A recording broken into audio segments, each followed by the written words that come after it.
Will unfold. Alice? You recognized me just like that? Maybe I need to work on my impression. Anywho, come to Star Sand Shoal. There's a little something I'd like your help with.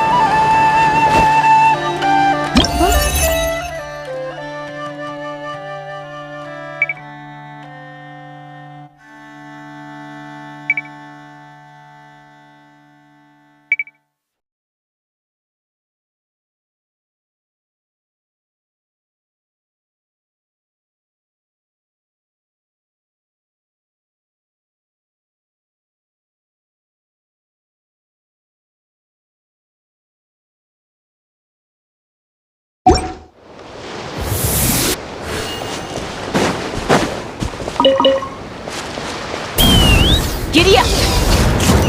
Yeah!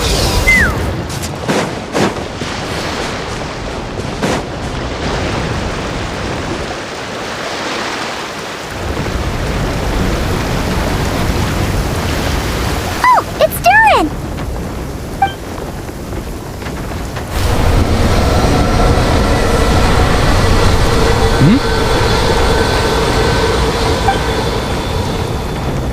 Traveler in Paimon? I'm sorry. I hope I didn't scare you. Oh, no, you didn't scare us. Just gave us a little surprise. Looks like you've gotten even more powerful now. I don't know. It just feels like it's gotten harder to control. I didn't mean to strike so hard. I'm so relieved you didn't get hurt. It's all good. We've had worse. No, don't worry about that. It's been very stable ever since I got this body. Rubedo made sure of that. What you saw just now is something that only started happening recently. Maybe I'm still acclimating or something. I'm sure it'll clear up over time. Anyway, what brings you here? Did you need something? Well... The day that the writer and the watcher crossed paths was the day that the magic known as storytelling was born. So, she asked us to come. Miss Alice? Oh, you too? I guess I really do need to work on my impression. Well, never mind that. It's been too long, Mini Durin. And please, that's Aunt Alice to you. I have brought you and the Traveler together here for a very important purpose. It has to do with your mom. My mom? Indeed, fairy tale author extraordinaire, Anya Marie Andersdottir. See, I knew this would be right up your alley. Now then, if you'll open the book, I will begin narrating.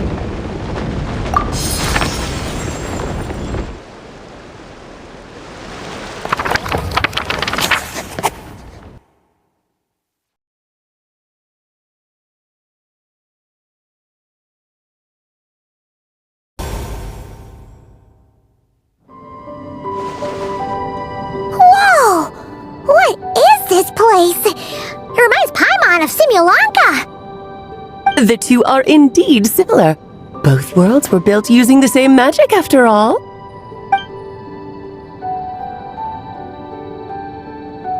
Aha! So it is Alice! Hello, Aunt Alice? Oh, no need to be shy. Just think of me as one of your mother's dearest friends. You keep talking about stories and magic. What's this all about? Simulanka 2.0 or something? Certainly not. Simulanka was a peerless masterpiece. Without the original author, it would be impossible to create a sequel, even for me. But you are right about one thing. Just like last time, I want to show you a work of magic that has to do with storytelling. What's this?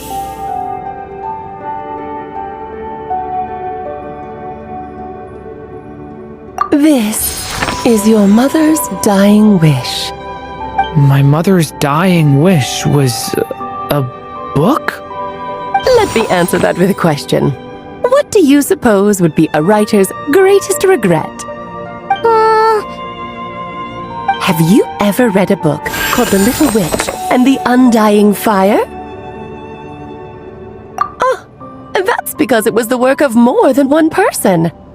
It began as a little game at our tea parties. Each of us took turns writing the next part of the story. I wrote the first volume, then the other mages took their turns. Em was tasked with writing the final volume and tying everything up. But by the time everyone had finished writing their parts, Em had passed away. Oh, it was a terrible shame. A true tragedy. And that is the answer to my question. A writer's greatest regret is to leave a story unfinished. But all is not lost. I couldn't stand the doom and gloom of it all, so I went ahead and wrote an ending myself on her behalf. Then what's this book? This is the answer your mother gave to the same question. In her eyes, this was her greatest regret. She made me promise that I would bring it to you because she believed the only person who could resolve this regret is you. So my mother's greatest regret is another unfinished story? You could say that. And I guess resolving the regret means finishing the story? That's one way to put it. Oh, is a straight answer too much to ask for? Her answer was quite the opposite of what I'd expected. But oh, how touching it was. I'd love to tell you what she said, I really would. But that would spoil the plot, and we can't have that. Spoilers ruin everything. Oh.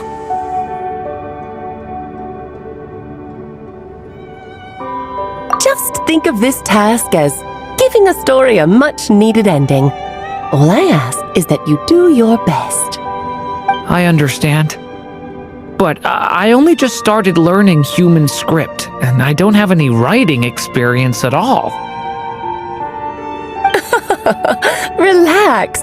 Why else do you think your dear aunt went and found you two such wonderful helpers? With their experience, you'll have so many story ideas you won't know what to do with them. So don't be shy to ask lots of questions. Yeah! If it's to help Durin fulfill his mother's dying wish, then we're in! Aunt Alice, could I ask, what kind of story was my mother hoping to write?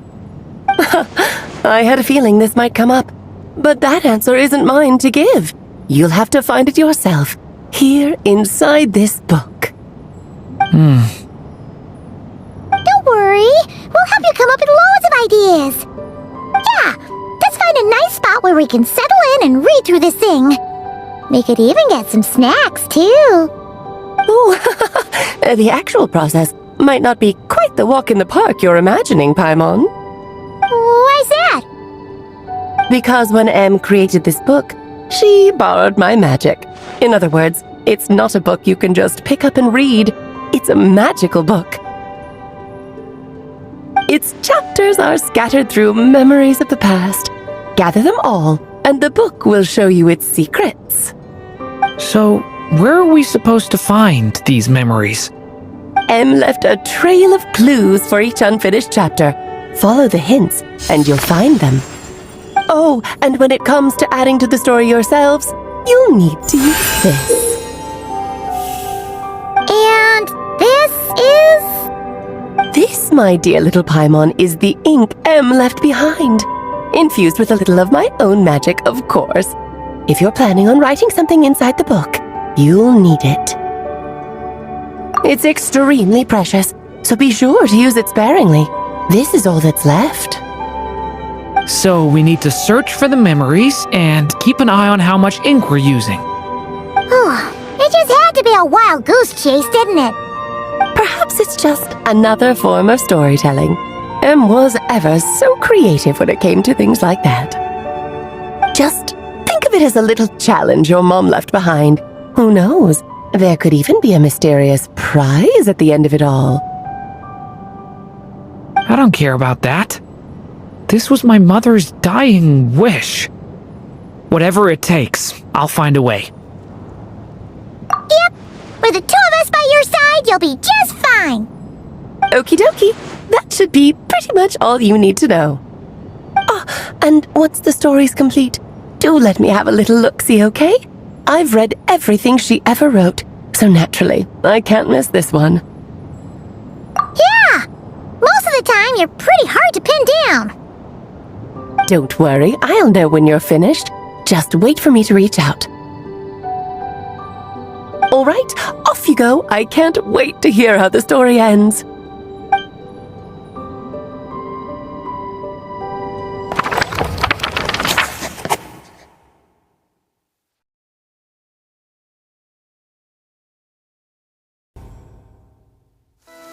Oh, here we are again. Alice's magic really is incredible, huh? Right. Alice mentioned we should be on the lookout for clues. Huh? A corner of repose for countless tales, watched over by the honor of knights. A place for stories to sleep, perchance to dream of ancient cities and the epics of ages past. There, a witch once spent a sleepless night, and all to bring forth a story yet untold. Find the place I speak of, for it is where the seeds of this story lie. Was that a riddle? Where do you think this mysterious place could be?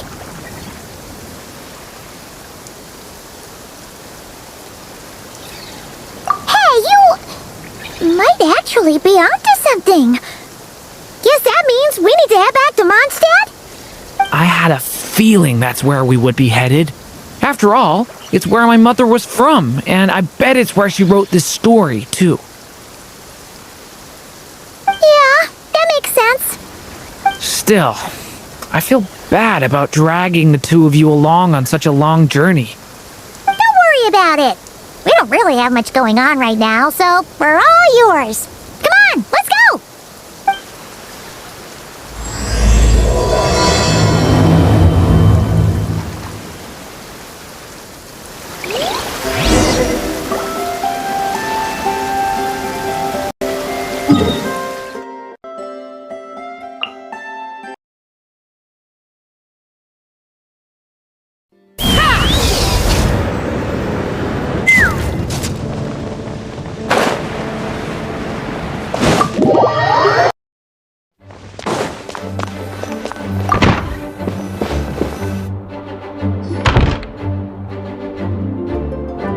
Back in the Mondstadt Library, huh? Talk about a trip down memory lane. So, we're supposed to find the seeds of the story, right? What do you think that means? Well, we're in a library, so it's gotta be books, right? But seriously, there's so many here. How are we supposed to know which ones we need? Making a racket in a library? You should know better than that. Lisa! Oh, sorry about that. Now, who do we have here? Ah, my golden-haired cutie. And my little horn cutie, too. Sorry, Miss Lisa. I know you taught me to be quiet in the library, but Paimon was just trying to help. Please don't be too hard on her. Well, it has been far too long since we saw each other, so I suppose I can let it slide just this once.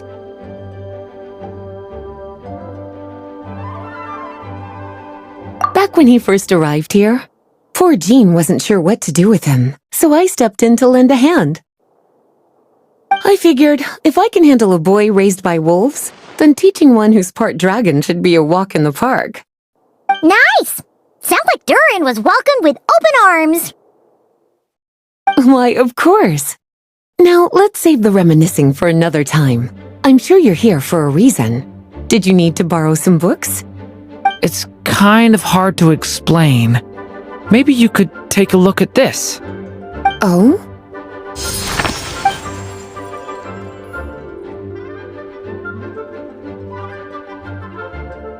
Ah, I see.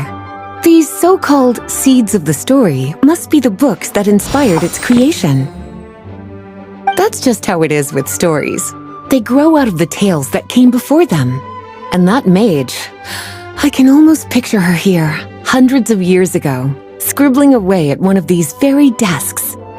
But we don't know anything about this story. How are we supposed to figure out which books inspired it? As it happens, just before I found you here, I was looking into something rather peculiar. One of the knights reported seeing some books that weren't listed anywhere in our catalog. Stranger still, just as he went to reach out for them, the books vanished into thin air. And then a while later, while he was browsing through other shelves, there they were again. Seriously? That particular knight knows this library inside and out. I'd be very surprised if he was seeing things. Something tells me these might just be the magical books you're after. According to the report, there are 3 of these books in total. I'll be relying on you to track them down, cuties.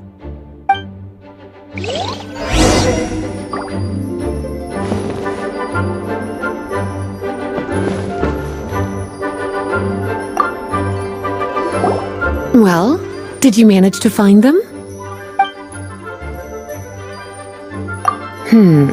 Seems like there's still some missing. Why don't you try checking the other shelves?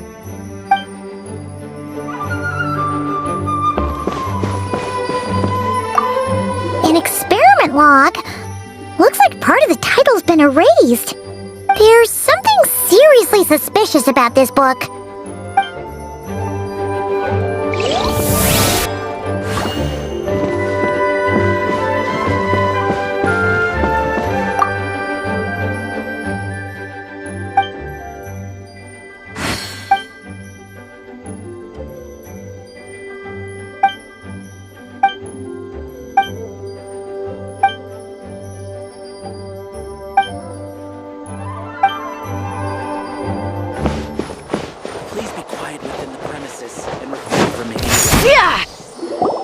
Second strongest spell in existence.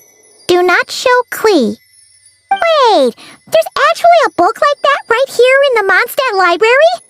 That title's just gonna make people even more curious. Huh. There's definitely something fishy about this one.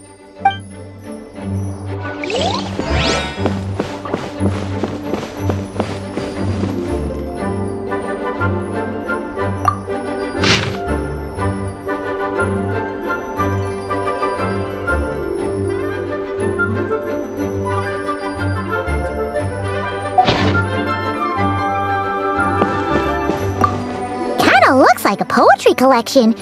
But let's see what Lisa makes of it.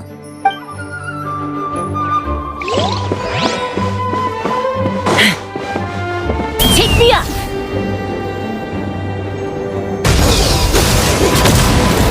Bullseye! Well, did you manage to find them?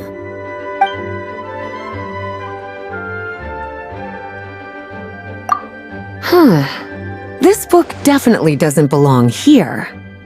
Yeah, we can tell just from reading the title. Rubedo was the one who brought it in. He suggested I place it on the restricted list and keep it sealed away. Why? He said it's full of forbidden alchemical formulas, some of which could even result in the creation of dangerous monsters. Apparently, the danger it posed was so great, he didn't even feel like it was safe to carry around or keep it in his workshop. Really?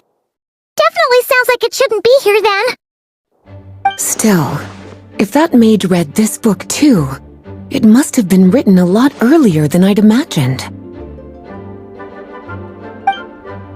Well, did you manage to find them?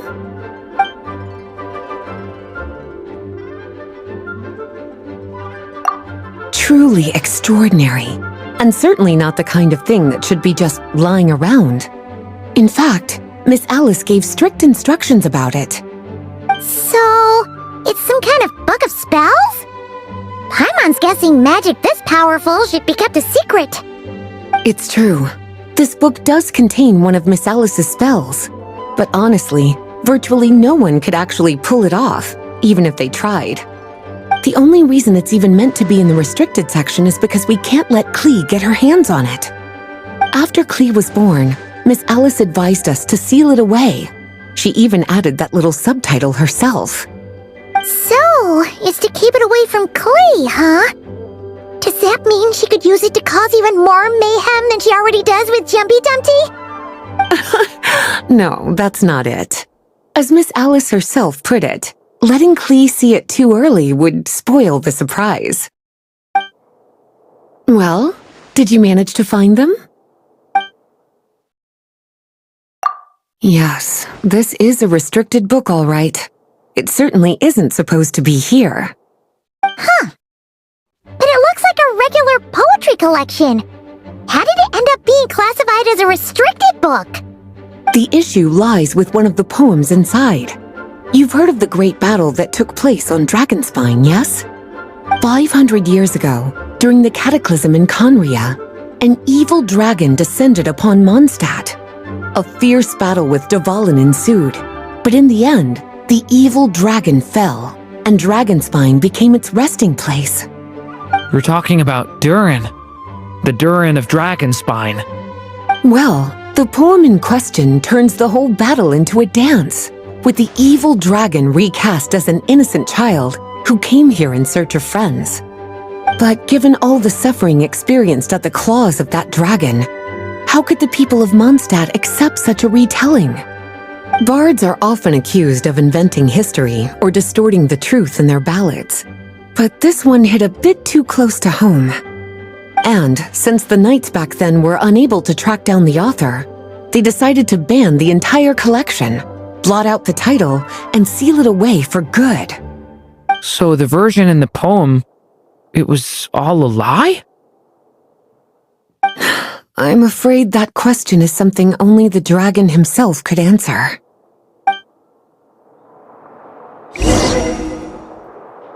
Well, would you look at that? Seems like these are the little troublemakers you're after. And all three just so happen to be forbidden texts. What kind of story requires reference material like that, I wonder? Forbidden texts? You know, the first time you mentioned that the library had a restricted section, I thought you were just trying to scare us. Are you saying it actually exists? Not really something you should be poking your little nose into, is it, cutie? Sorry. Seeing as it was Miss Alice who asked you to look for these books, I won't question the matter. But they'll need to be sealed away again once you're done, so don't forget to return them. Don't worry, Miss Lisa. I won't forget. Well then, that's all from me. After all that hard work, I think I've earned myself a nice cup of tea. Alright, we've gathered all the reference books. What's next?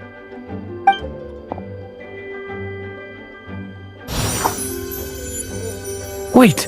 Look!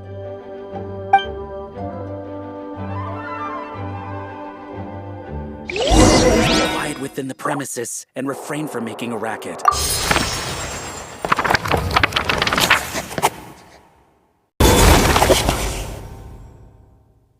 Long, long ago, an evil dragon descended upon the human world, bringing terrible calamity in its wake. Bravely did the people resist, until at last, the dragon lay slain. Later, a witch with a love for stories came upon the tale of the evil dragon, and for reasons she could not explain, felt a pang of sorrow on its behalf. For she knew, despite its body being born of wicked alchemy, all along, the dragon's soul was that of an innocent child. Right up to the moment of its death, it had no choice in becoming a vessel of calamity, nor could it fathom the cruel fate that lay before it. Though the witch had a love of stories, she was not pleased with how this one ended. No, that won't do, she thought. I'll write you a better ending instead. And so she set off to do just that, borrowing a little magic from her friend. With it, she wove a dragon's egg, resolving to rear a dragon child of her own. Yet long in thought she lingered, wondering what kind of world her little dragon ought to behold upon waking.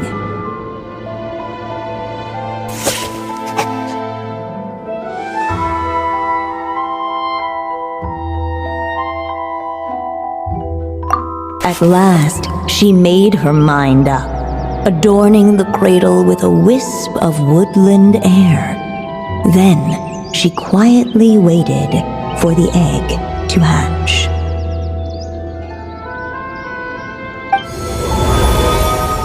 Whoa! We're actually inside the story! This must be Aunt Alice's magic. Yeah! A story about me? Why don't we just see where the story takes us? All we know is the beginning at this point. Okay. And now a golden-haired traveler, a silvery sprite, and a dragon-born youth step onto the stage. What new chapter will their arrival bring? Whoa! That came out of nowhere! Was that the same voice we heard just now? Yeah. But why does it sound so familiar? I've missed this. It's just like the stories my mother used to tell me. You mean... Em? She used to tell you stories? Yeah, she loved it. Back when she was still alive. Sorry, we should focus on what we're here to do. So, now that we're in the story, what's next? The dragon youth wondered aloud. Yet all he could do was wait for the story to unfold. Of course, there's something to be said for helping it along. Perhaps a little exploration could prove fruitful. Oh! Is that a hint? Yeah, I agree.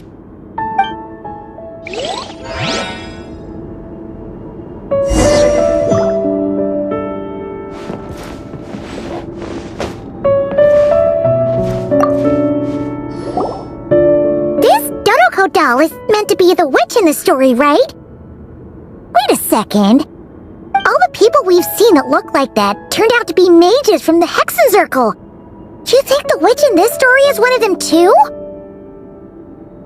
My mother had a hat just like this. Then, the witch must be Em. Looks like this story really is about Durin, huh? Whether the sprite spoke true or not, it had little bearing on the story at hand. For in that moment, what mattered most was not that she was a witch, but a mother waiting for her child to hatch. Let's keep looking.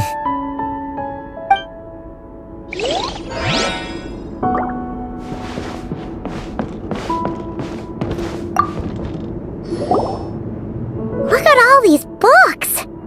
Guessing the witch did a lot of reading while she was waiting for the egg to hatch. It just so happened a dragon egg wasn't the only thing she was incubating here. Where else might a story be born, if not among books? Oh!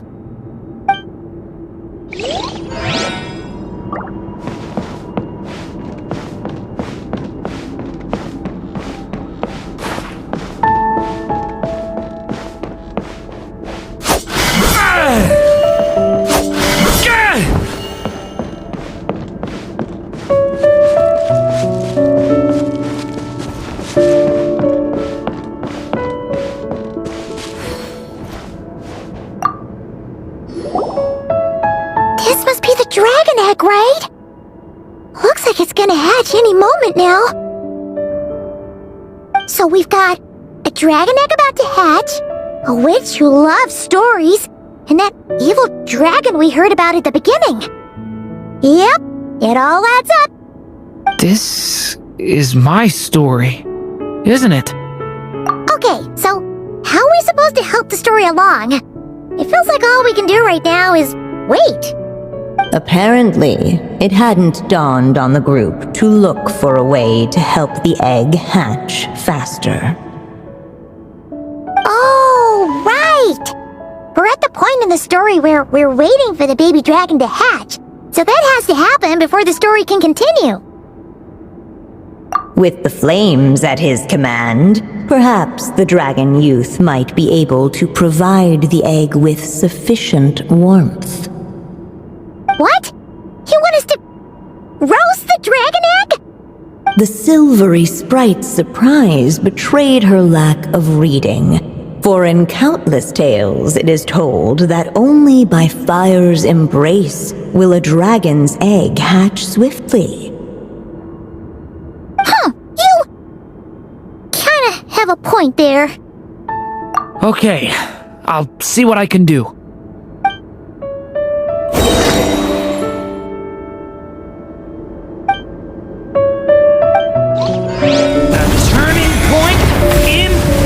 Let every unborn life be welcomed with tender anticipation, and may that warmth stay with it for a lifetime.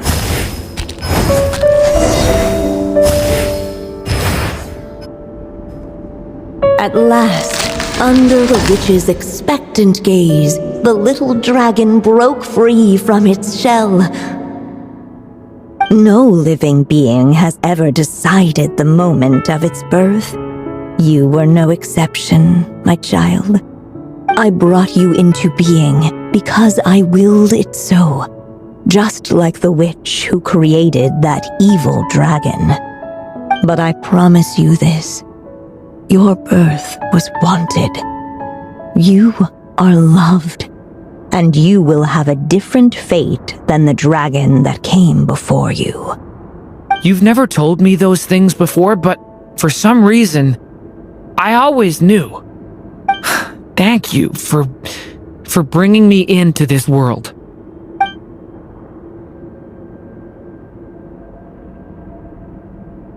The waiting witch did not feel lonely, for she had 3 visitors by her side. Together, they beheld the hatchling's first breath of life. Holding her dragon child close, the witch promised him a life unlike that of the evil dragon. And so, nestled in his mother's warm embrace, did the little dragon's story begin.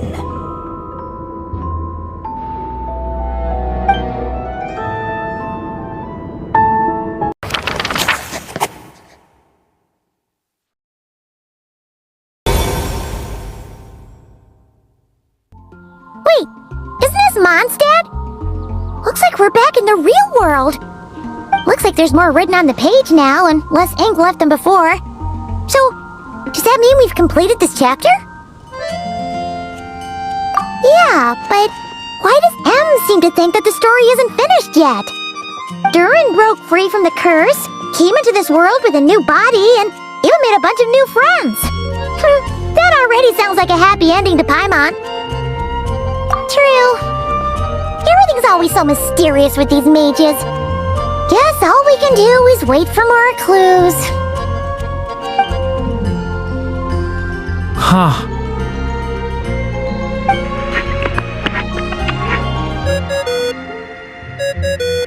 Is this thing on? All right, that should do it. Hey! That's Alice's voice! Hello there, children. If you're hearing this, you've stumbled upon the little recording I left for you. I thought you could use a few hints about how the book works. By now, I'm guessing you've already begun to leave your mark on the story. You should know, however, that the book needs time to absorb the ink, so the next chapter's clues won't show up right away. Wait, so even magic ink needs time to dry? The good news is, you can return to any chapter you've already completed and continue to explore the mystical, magical storybook world you helped create. Have fun, dearies. Toodles! Oh, man! Paimon was so ready to knock this out in one go! Maybe it's for the best. Sooner or later, we'll end up being whisked off to another world again, and if that happens, who knows when we'll be able to come back. So it might be good to take a break while we can. A break. Yeah! Paimon has a sudden craving for the Good Hunter's sticky honey roast. And we happen to be in Mondstadt, so... So let's meet up here later. I need to find Miss Lisa to return those books anyway.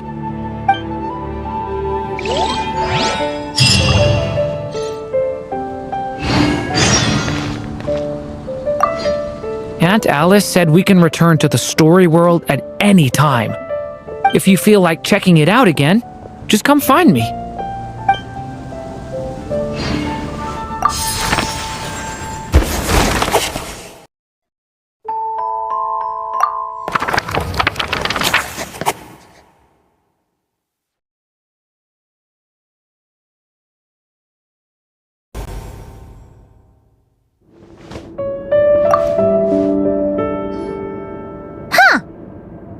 Doesn't remember seeing this many manuscripts last time we were here. So, she wrote this many books even after Durin was born? Let's see. Weird. Is it just that Paimon hasn't read enough, or were none of these ever actually published? Wonder which story these are for. Well, looks like a lot of work went into it, so it must be a pretty great one.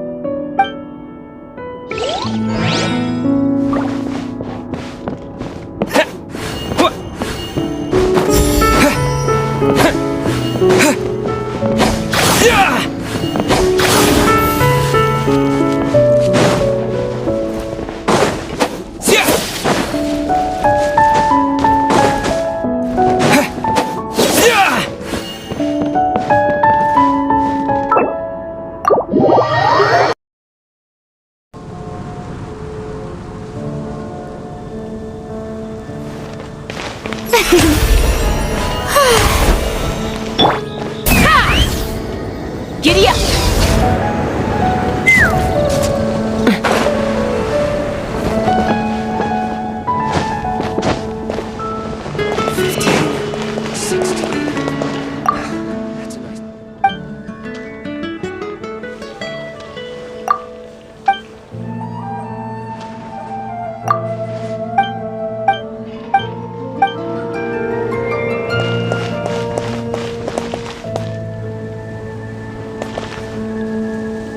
It's been getting quite busy lately.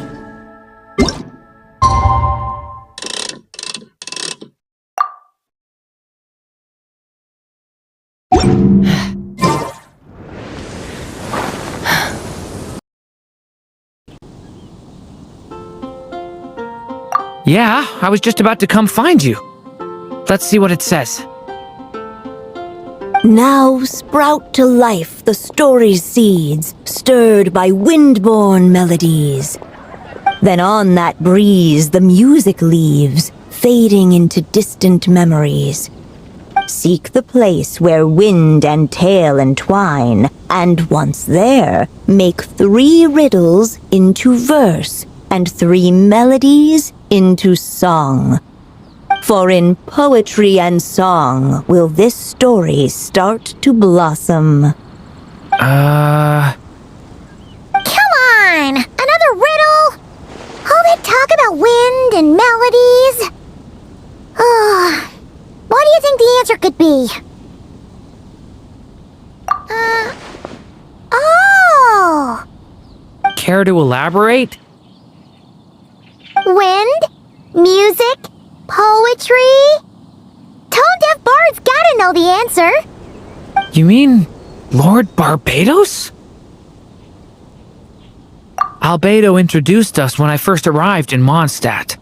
I mean, someone like me was bound to catch his eye sooner or later. It's better that it's out in the open anyway. Now, how should we track him down?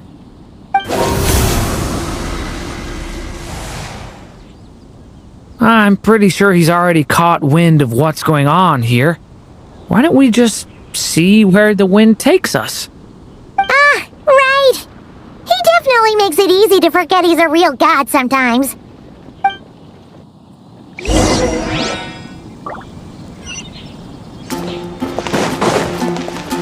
Take me up!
May the god of Animo The protect folk songs here are all so wise. Everything we have.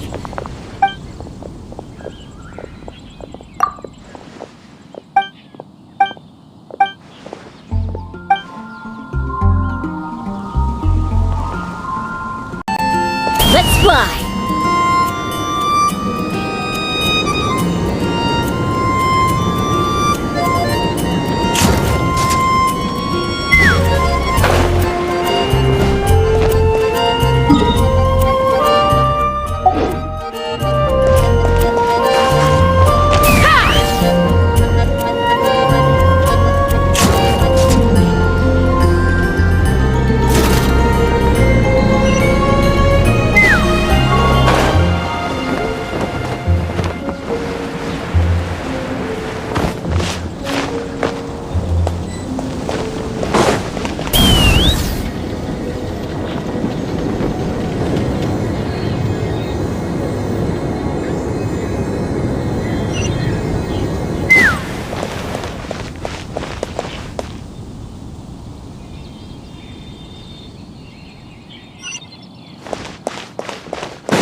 What a sight for sore eyes!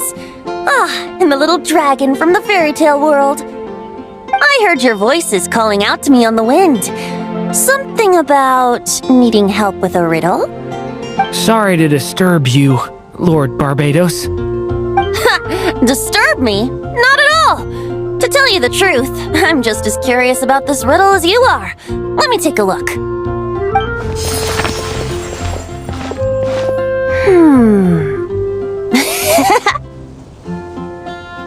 What is it?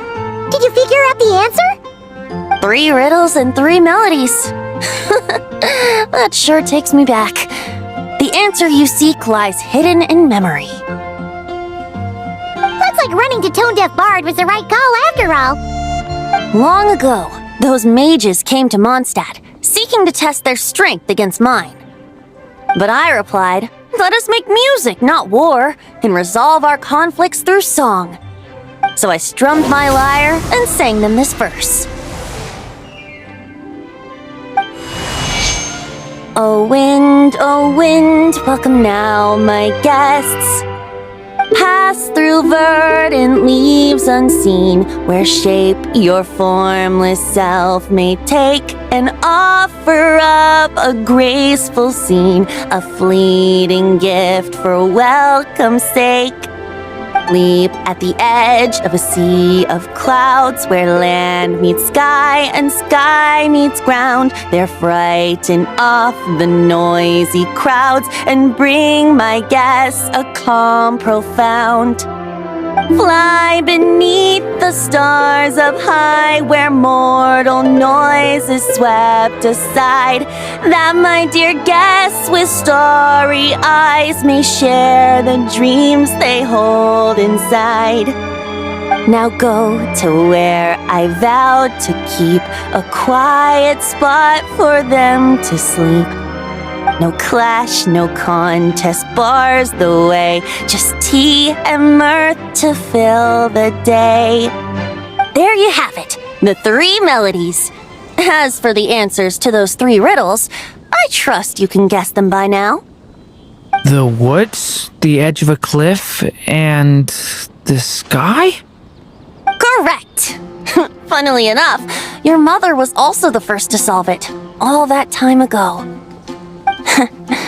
There must be some kind of special rapport between those who write stories and those who sing them. The woods, a cliff, and the sky. Oh! So that's where it is! I suppose the spot that answer points to is where you're headed next. You should know, after solving my riddle, the mages even accepted my proposal and made that location their official meeting spot.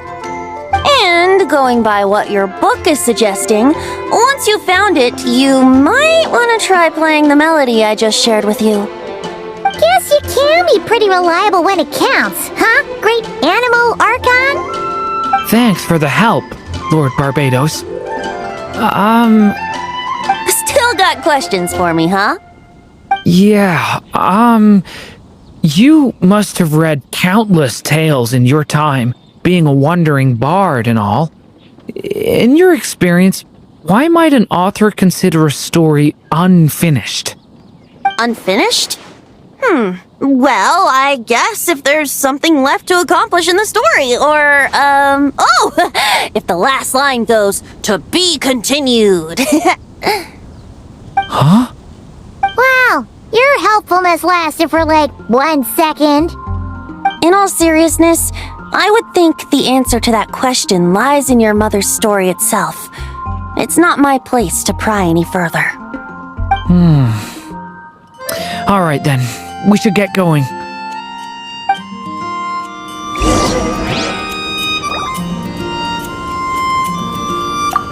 I wonder when their next meeting will be.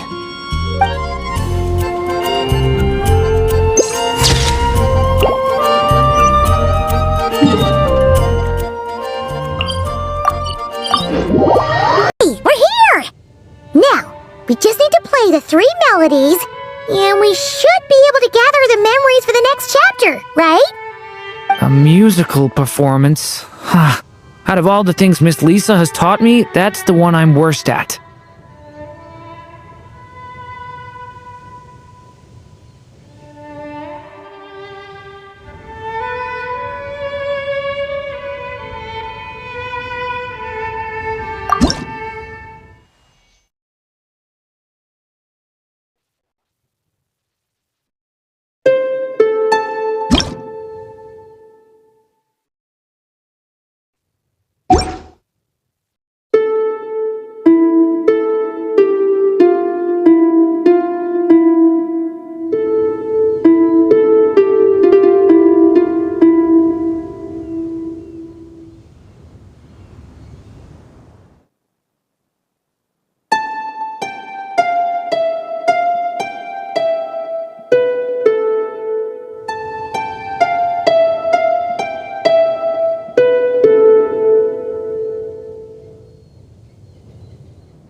Even a war that shook the world could not halt the witches' gatherings.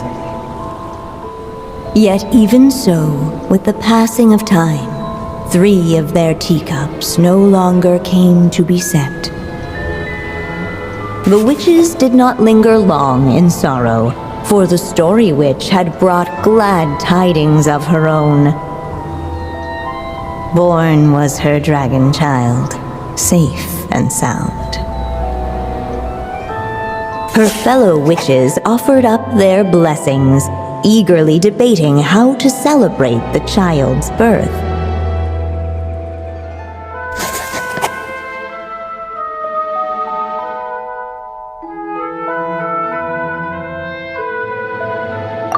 In the end, they settled on the most vibrant balloons they could find. After all, what could be more joyous than the arrival of new life? And so, the witches' gathering turned into a birthday celebration.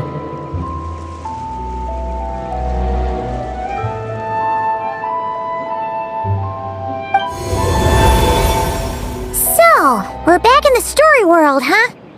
As if from nowhere, new guests appeared at the witches' table. Perhaps they too had come to celebrate the dragon child's birthday. Yet while everyone else was busy thinking about what kind of gift to offer, these 3 seemed to have come empty-handed. Hardly the recipe for a warm welcome to a birthday party, now is it? A gift? Hey! What's this all about? We only just found out this was a party! While the guests voiced their complaints and grievances, perhaps they should have been wondering what kind of gift to give instead. So, we need to bring a gift to advance the story? But where are we supposed to get something like that? Perhaps it would be a good idea to have a look around. Why didn't you just say so?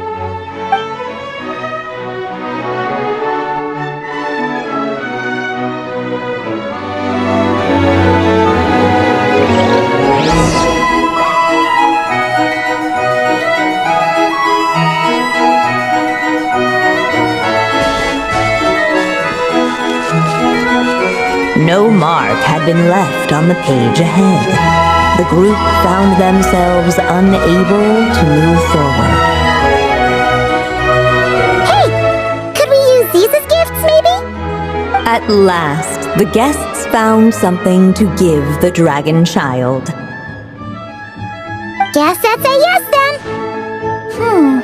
Which one should we go for? Still, the guests wondered, what kind of gift might the little dragon really want?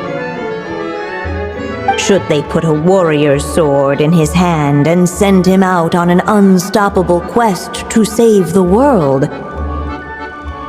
Or perhaps a wandering hero's slingshot and the promise of a life of endless, uncharted adventure? Or maybe even a scholar's tome and the chance to take on all the world's unsolved mysteries. Okay. Wow. That's a lot of pressure all of a sudden. Oh yeah! Technically, we're actually picking a gift for you. So, which one would you prefer? You want me to choose? Wow, this feels kinda special. How come? For as long as I can remember, I've spent most of my time living in the stories my mother created. I always thought my mother had everything written out for me already, just like the toy figures in Constellation Metropole. What I wanted to do with my own future. That's something I've never really thought about. What did I want back then? This is the first time I've ever asked myself that question. Sounds like this is the perfect opportunity to answer it then. It's been a while since you left Simulanka, and After everything that's happened, it might be about time to start thinking about your future. Then let me give it some thought.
In the end, the guests settled on the warrior's sword. So, your dream is to become a warrior? I just really want to be able to keep people safe. If my time in Nodcry taught me anything, it's that a lot of problems in this world can only be settled by strength of arms. As long as I can help people, that's enough for me. Really? But I don't think it's enough.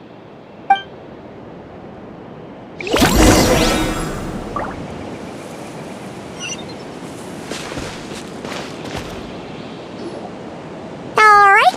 They should let us in now that we've got a gift, right? Hello there. Brought a gift this time? The newly arrived guest presented his gift, wishing the little dragon a future as an indomitable warrior.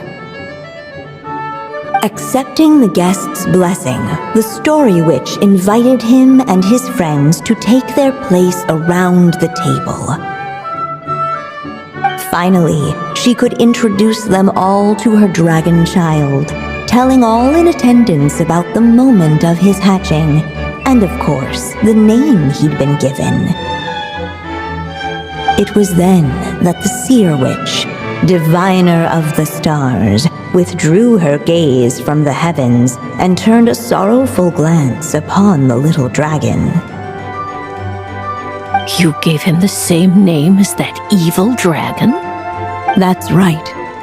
But the life I intend for him shall be very different. What folly to love so blindly. For as you must know, a name is the mirror of destiny itself.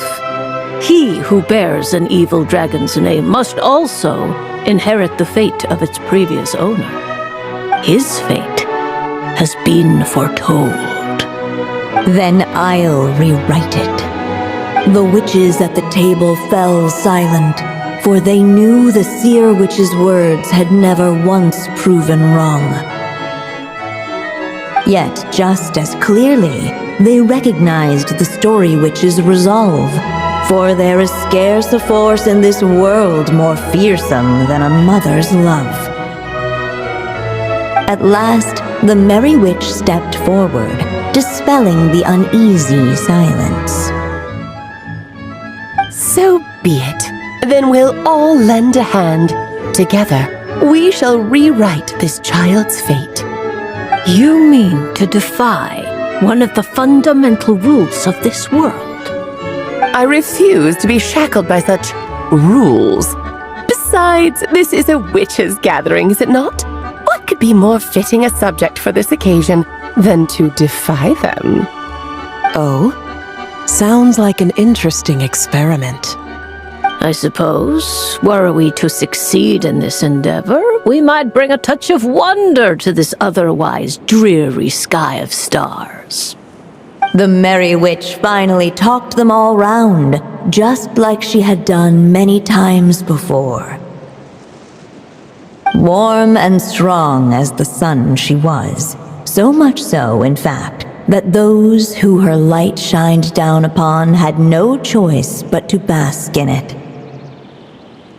And so the witches readied their gifts, 3 marvels of the cosmos.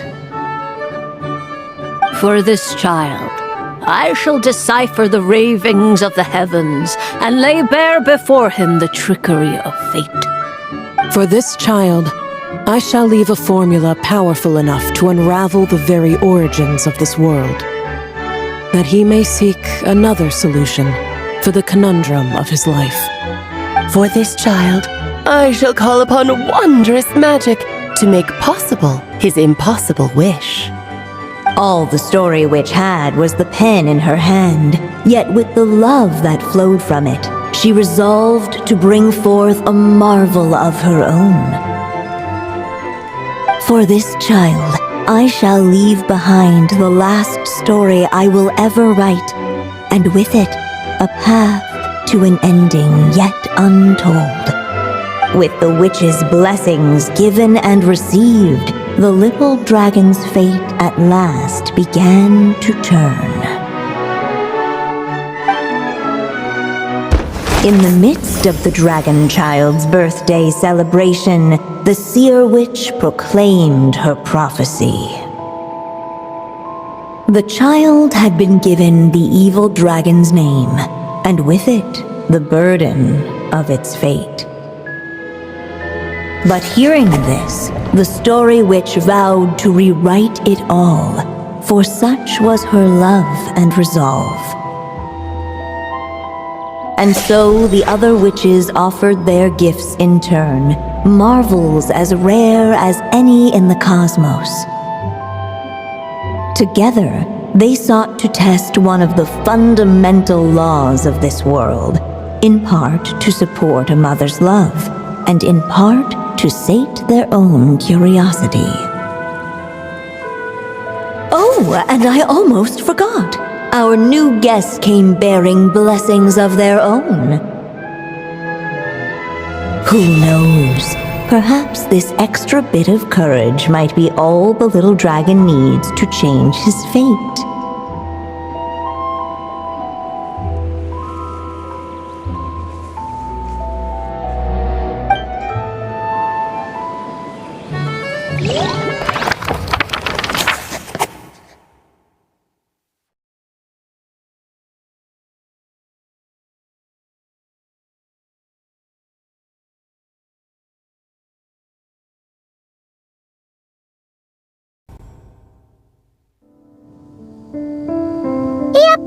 Looks like we've completed this chapter, too. Those witches in the story were the mages of the Hexen Circle, right?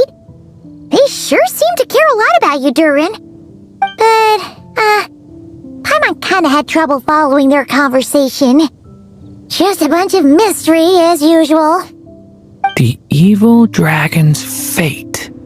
Oh, is that what you're worried about? But didn't we already take care of that?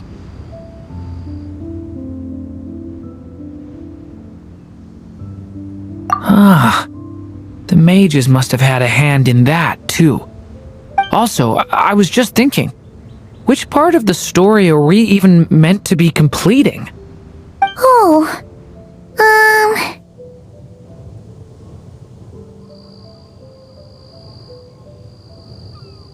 It feels less like we're filling in the gaps and more like we're adding something new altogether. But we use the ink, right? And the book hasn't given us any more clues, so that must mean our task is complete. At least for now. Yeah, I guess we're doing something right.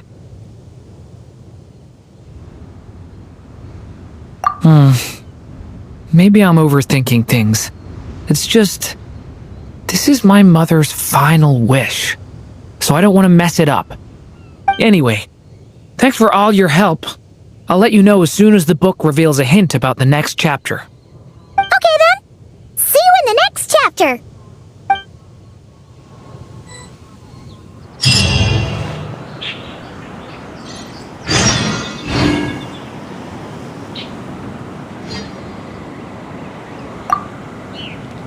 I think I'm gonna stick around, take my time reading through this book. If you feel like jumping back into the story, just come find me.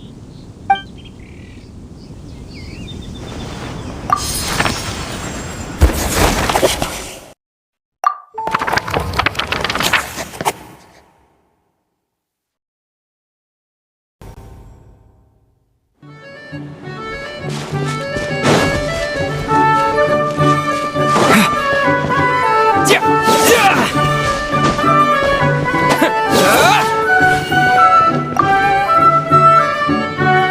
of late, the Tricksy Witch has nearly the entirety of the snowy lands in her grasp.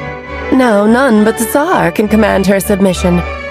Such a pity that she can no longer spare the time to join our gatherings. Tell me, does the Wander Witch still roam among the stars? Who can say how long we'll have to wait for her return? I had hoped sharing all the fun little stories from our gatherings might entice her to remain. Then how about the Memory Witch? Does she still walk the mortal realm? Yes, she has that secret mission of hers to accomplish, so she couldn't make it to our gathering. But she doesn't seem to regret her choice, so naturally, it's not my place to pry. As rare a chance to gather as this, and yet almost half of us are absent. Cheer up. At least you came with good tidings. I suppose I'm just feeling a little sentimental. After all, there will come a day when I, too, am among those absent at these gatherings.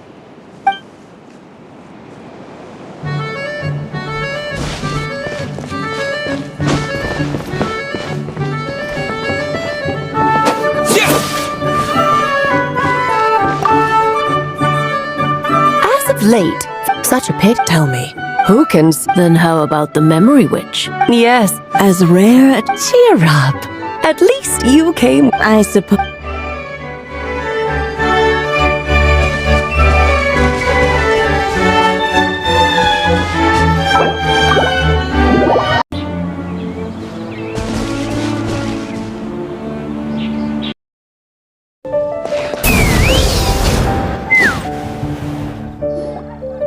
Some say the god of fate calls the outcome of every dice roll before it's even made. And that's why the secret to winning a lot of games is having that god on your side. Your luck is amazing, Kaya. Your turn. Give it another shot. Fear not, O Crimson Dragonborn, for I, the Princess of Ertelung, have bestowed upon you the benediction of the midnight hour, and with it you shall surely smite this usurper. Mein Fräulein means to say she's rooting for you in secret. Oh, and that you must, at all cost, defeat the one who snatched her limited edition card back.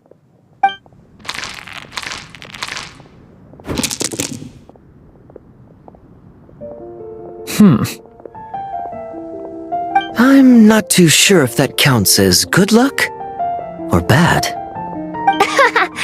Tis not but the perfidious machinations of fate. Hey, everyone! Mr. Honorary Knight and Paimon! You're back! It's good to see you, Honorary Knight. Mein Fräulein is quite invested in the outcome of this match, so please, allow me to extend greetings on her behalf. Of course! But if you're all playing cards, how come you're not over at the Cat's Tail? There's something about our horned friend over there that seems to frighten off little animals. Could be because he used to be a dragon.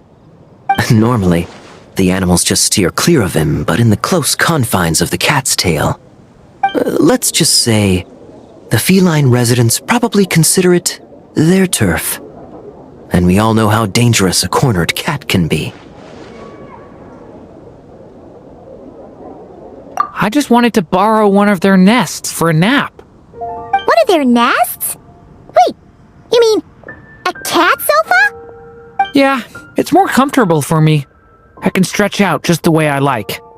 But it turns out the Black Cat and his minions are quite territorial. Luckily, Miss Diona helped smooth things over, and they finally agreed to let me use one. But, I only get to use it after dark. Oh, Diona stepped in! You know, underneath it all, she really does like helping people. The more likely reason is because Durin won't touch a drop of alcohol. As far as Diona's concerned, that pretty much makes them two peas in a pod. It's a shame, really, considering everything Mondstadt has to offer in that regard. Mondstadt's alcoholic drinks are a bit too much for me to handle right now. But maybe someday. There's no need to force it. Who says you have to drink just 'cause you're in Mondstadt? Yeah, it's just... I'd really like to make some more friends. So I need to learn how humans socialize. I guess alcohol is usually involved, though. But that's why I started learning how to play Genius Invocation TCG. It's also a kind of social activity, but it doesn't involve drinking. And I've been lucky enough to receive the guidance of the Prinzessin de Verurteilung herself. Exactly! Who needs alcohol when you can make friends playing card games? Speaking of which, need any tips from the master over here? You'll wipe the floor with that opponent of yours. Paimon guarantees it! Unfortunately, with the luck he's having, not even that legendary card master from Sumeru could turn things around at this point. Yeah, that last roll wasn't great. But who knows? Maybe you'll have better luck next time? He keeps getting the exact same roll over and over. This is the third time already.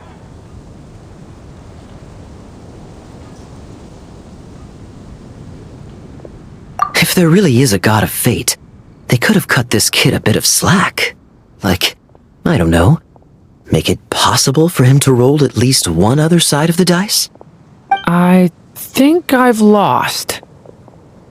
Must even a dragonborn, sanctified by the power of benediction, succumb to fate's insidious snares?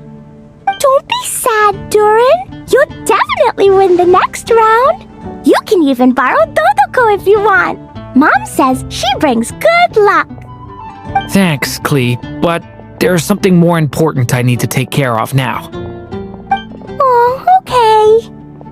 So, the book's given us another hint, right? Yep, and I think I've guessed where we're headed this time. Come on, follow me. Mr.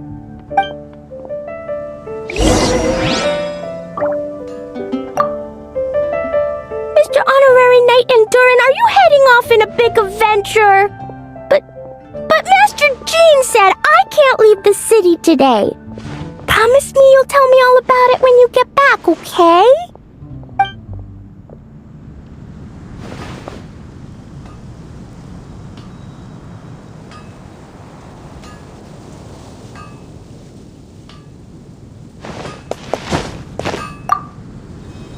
Not every day you're back in Mondstadt, huh? Care to grab a drink if you're free?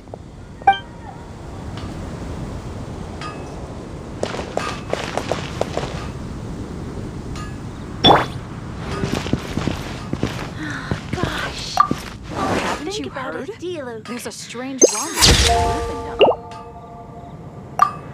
So be it. Such are fate's accursed wiles.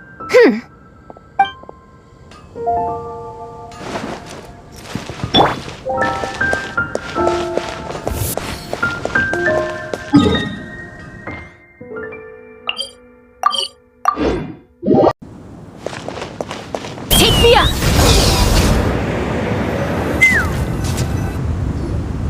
In what sort of castle might a storybook dragon dwell?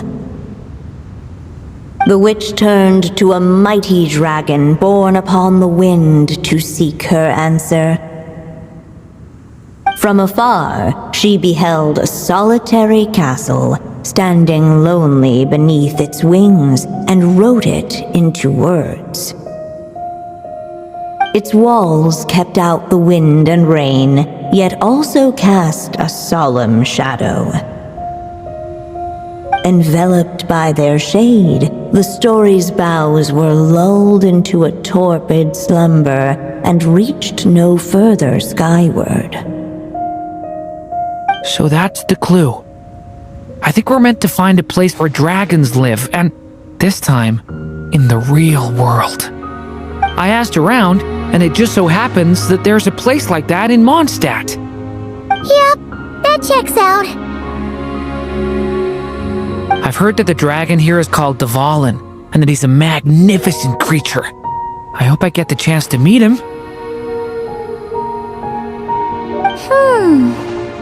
Wait a second. Do you think having the two of them meet is the best idea? You know, considering everything that happened in the past? How would we even explain everything to him? Well, if we do run into Dvalin, it should turn out okay with us here at least. Is something wrong? Nope. Let's go!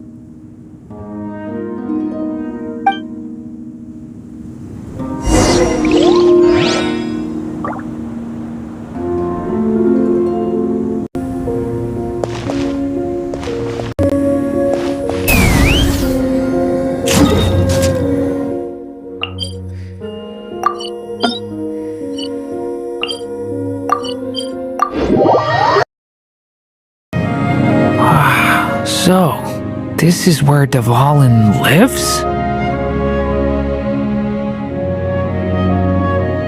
Yeah, right into the middle of a raging storm. If you're afraid of getting blown away, Paimon, you can always hang onto my sleeve. This isn't Paimon's first rodeo. Come on, let's get going!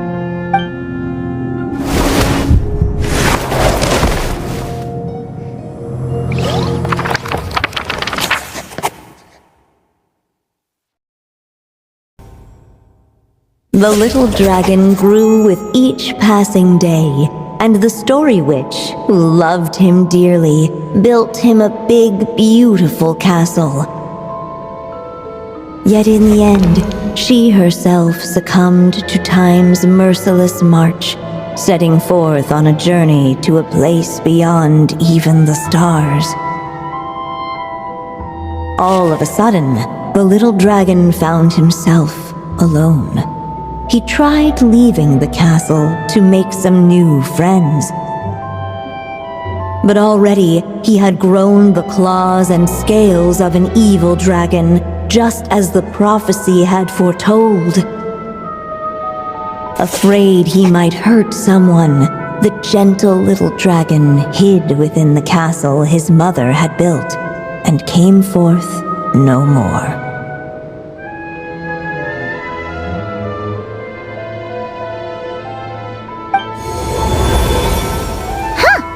We're back in the story world. And from the sounds of it, this chapter must be about Simulanka, right?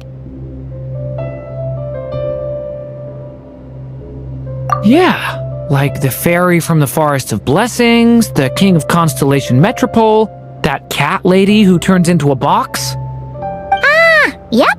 That will be Nilu, Navia, and Kirara. Oh, and there's Hat Guy, too.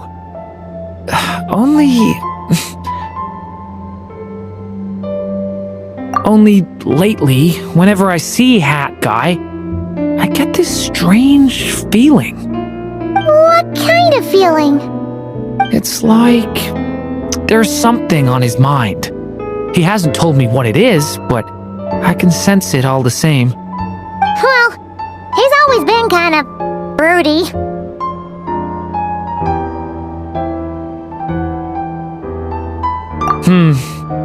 I guess I should focus on fulfilling my mother's final wish for now, though. Yeah, we should get started on this chapter. So, let's track you down and free you from fate's curse once again.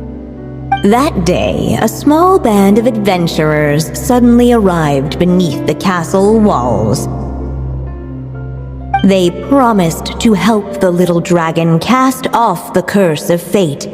Yet as they stood beneath the castle walls, it appeared they had no idea how to even begin. Hey!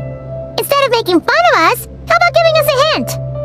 The little dragon had shut himself inside the tall tower at the castle's center. Anyone who wished to reach him must traverse the barriers that wall off his heart, for there is no other way. Looks like we're in for another long one. Let me try something. Ooh, Do you have an idea?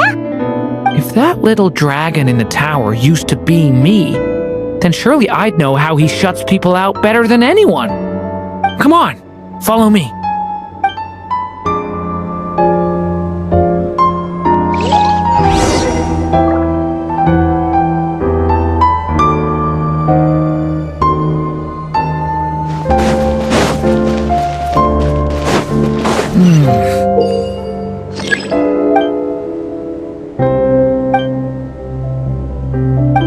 Telescope.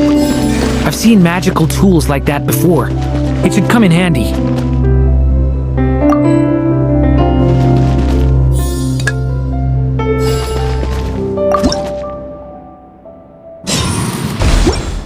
Whoa!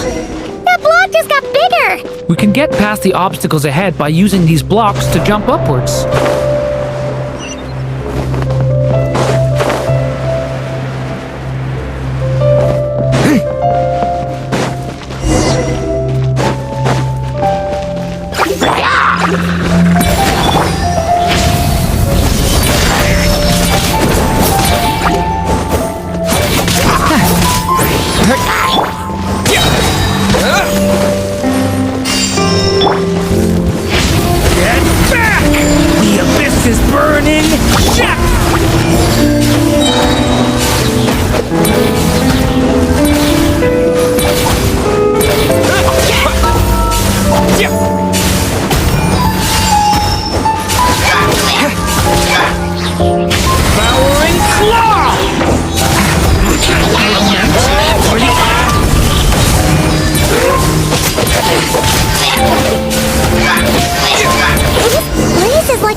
We'll just have to check each spot.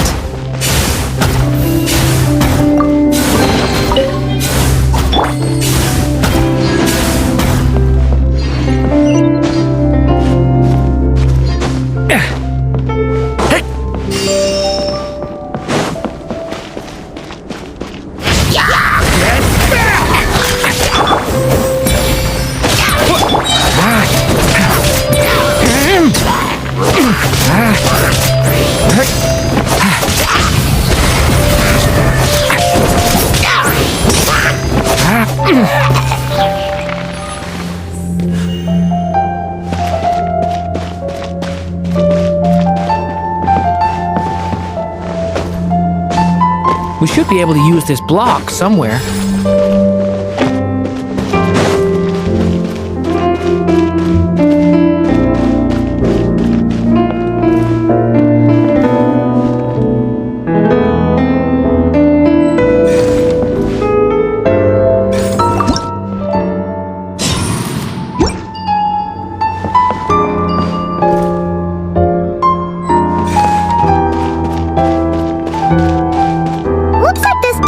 It's missing some blocks. Oh, let's try the one we just picked up.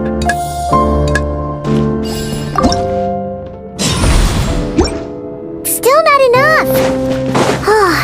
Guess we'll have to keep searching.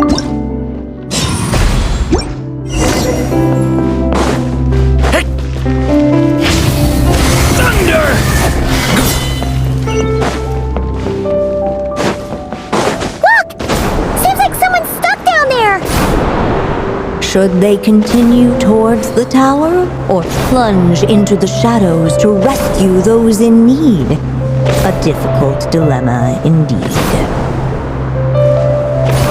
The path to the tower is up ahead. We better stick with Durin.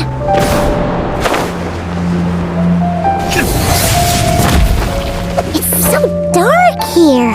Hey, there's a fire over there. Let's go check it out.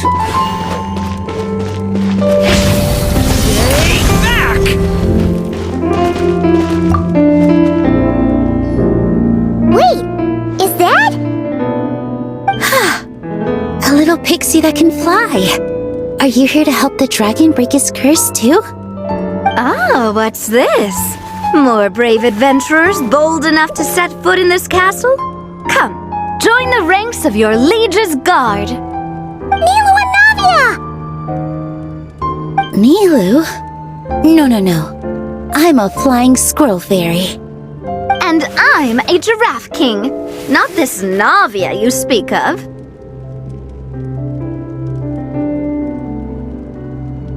That's right.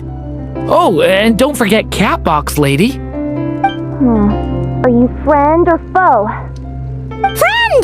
Definitely friend! Miss, Catbox Lady?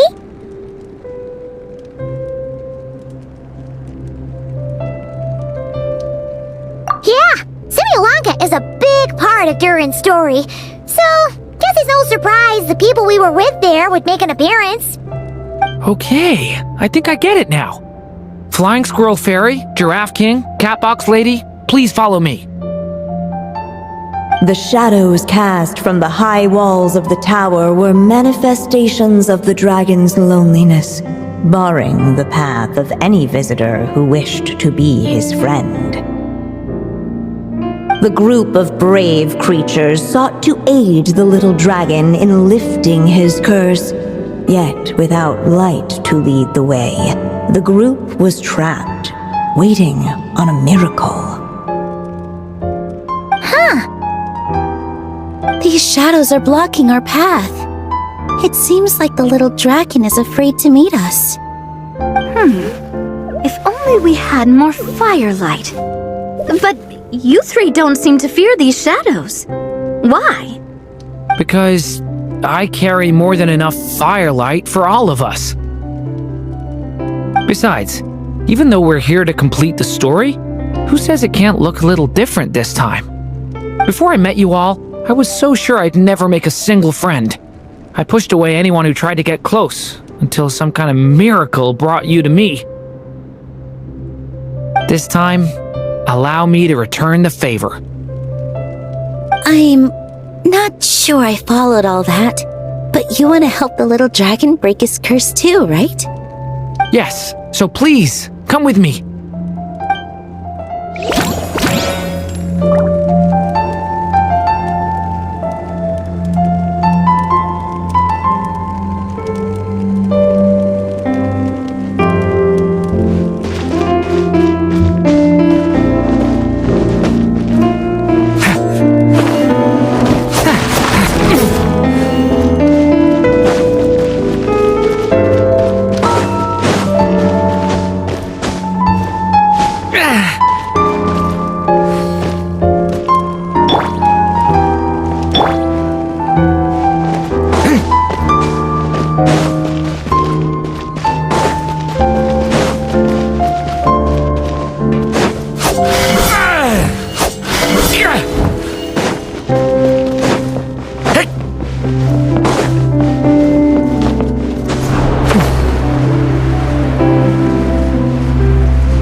Dragon, just calm down! Stay back! I don't want to hurt you! Loneliness and fear had built a cage around his heart, shutting out all who would look upon him. And thus, all the adventurers could see was his shadow. Don't worry, we can help you! Don't come any closer! And that was the last the little dragon spoke. How are we supposed to persuade him if he won't even talk to us? If you can still hear me, please listen to what I have to say. Your claws and scales aren't some kind of inescapable curse, you know? You'll overcome it one day and make lots of new friends. I'm sure you think I'm lying. After all, no matter how many times you've tried to break it, nothing's ever worked. But this time is different. I brought your friends here to see you. Oh, what did you say? Hi, little dragon. I'm the Flying Squirrel Fairy, and I'm here to help you lift your curse. Will you talk to me? And I'm the Giraffe King. Don't be afraid, little one. We're not afraid of you. I'm just a cat in a box, but I'd very much like to be your friend too. These are my friends? Yeah, they're your friends in the future you'd be trying to avoid. I can promise you that. They're reaching out, so you just have to ask yourself one question. Do you accept? After a long silence, heavy footsteps echoed from the tower's shadows, but still, the one who made them refused to step forward. Though the cage to his heart had been unlocked, the little dragon remained ashamed of his claws and scales. How can I face my friends like this? Don't worry, little dragon. We're gonna offer up our blessings and make a wish to the goddess of fate to release you from your curse. Yeah, just like last time. Make a wish? To the goddess of fate? At that moment, the merry witch made her entrance. Hello, little one. Don't be afraid. With the blessings of your friends, your wish shall be granted. Alice? Wait, you're the Merry Witch from the story? Correct. It is I, the Merry Witch, creator goddess of this realm. And it just so happens the goddess of fate is none other than my dear friend, the Story Witch. I'm here to make good on my promise to lend her my second strongest spell. With this spell, she'll have the power to create an entire world. So naturally, granting your wish won't be a problem. Provided, of course, you receive your friend's blessings. But before we proceed, I must check something on her behalf. Little dragon, do you accept this blessing? I want to be your friend. So if you're offering, then yes, I would love to have your blessings.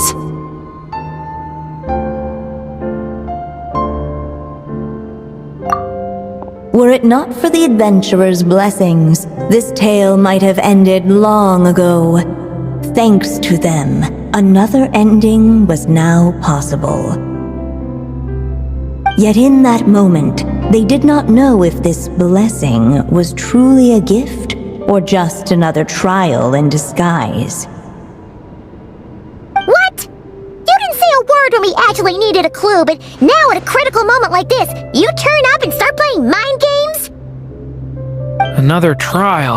Ha, that actually sounds about right.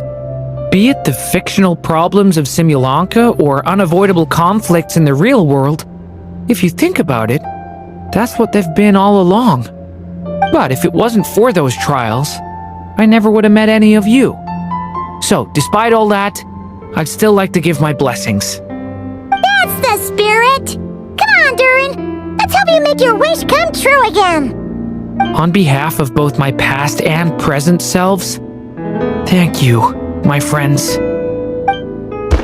Fortunately, a brave band of adventurers heard tell of the little dragon's story.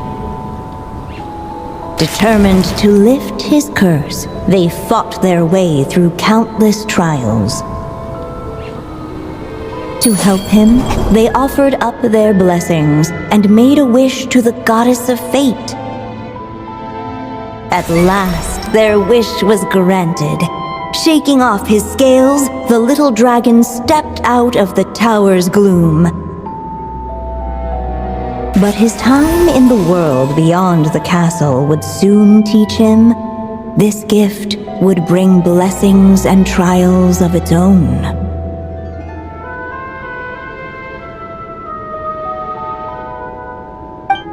And as far as the little dragon was concerned, the tricks of fate had just begun.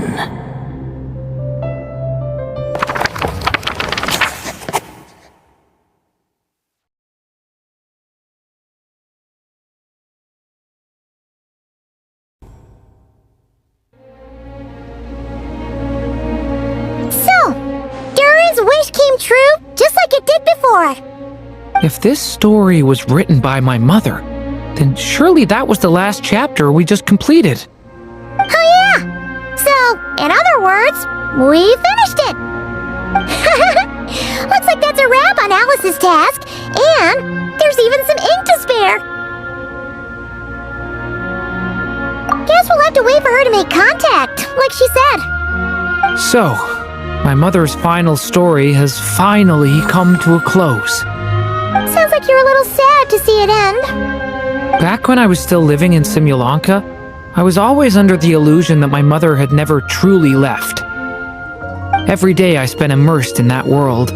It felt like she was right there by my side, still reading me bedtime stories. But now... Durin!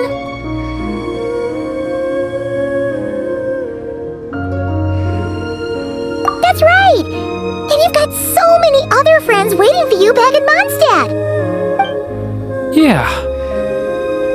Speaking of which, after all that flying around, Paimon's starting to feel hungry again. So, why don't we head back to Mondstadt? Perfect excuse for a big meal with the rest of the gang!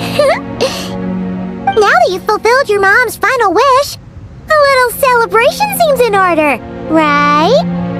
It's just a pity we never got to see that big, beautiful dragon. You were really looking forward to meeting him, huh? He might not be here all the time, but Paimon's sure you'll get a chance at some point.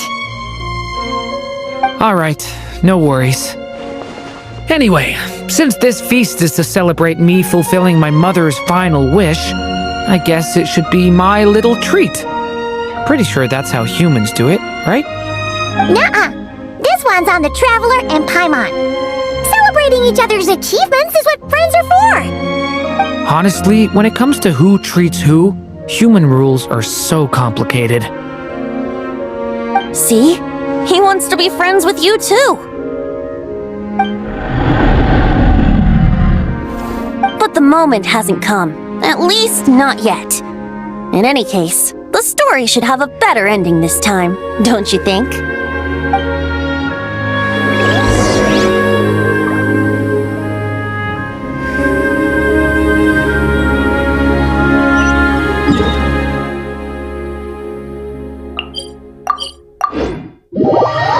What happened now?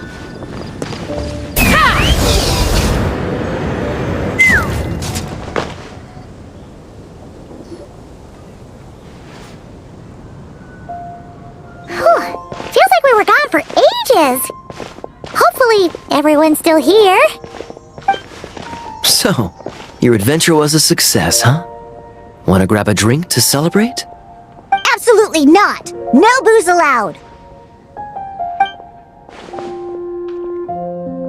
Mr. Honorary Knight, Durin, I want to hear all about your big adventure.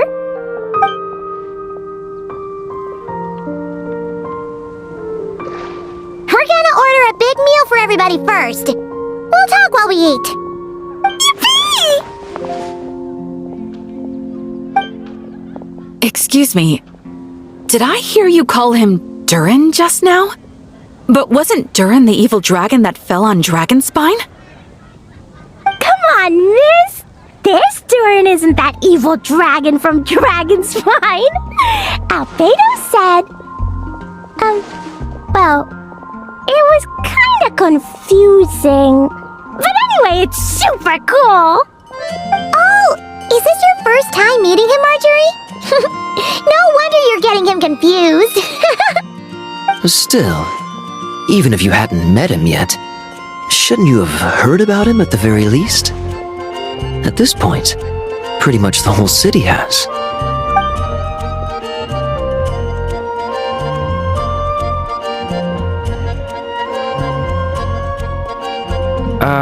Why is everyone...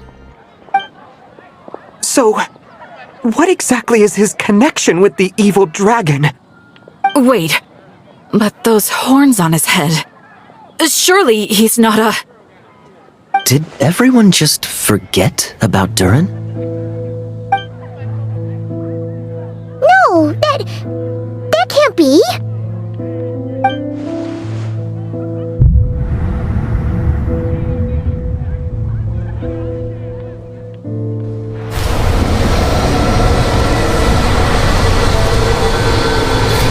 The tricks of fate had just begun.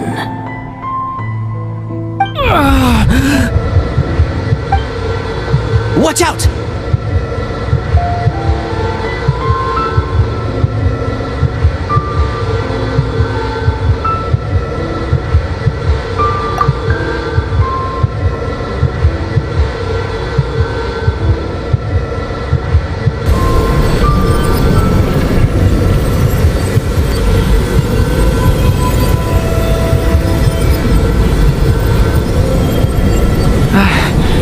No one got hurt.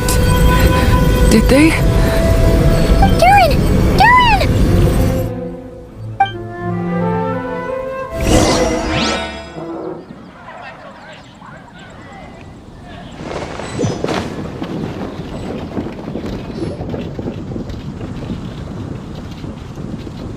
I just had Barbara check him over. He's not badly hurt, but he seems to have burned through a lot of energy fending off some kind of dangerous power. He'll need some time to rest before he wakes up. So, can someone explain what's going on here? It seems like, aside from Durin's close acquaintances, the people of Mondstadt have forgotten everything about him. How could that even happen? Worse still, the abyssal power within him is showing signs of extreme instability. Could be a separate issue, though. I'm not sure. If the abyssal power inside him spirals out of control, Mondstadt will be in grave danger.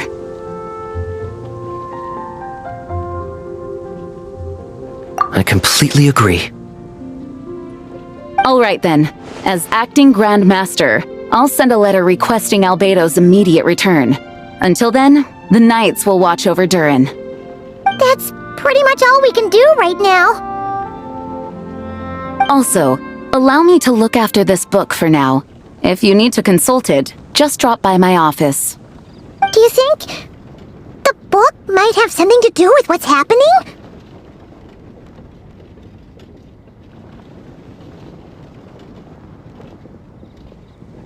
It's just weird that Alice still hasn't contacted us. Maybe we should head back inside the book and take another look.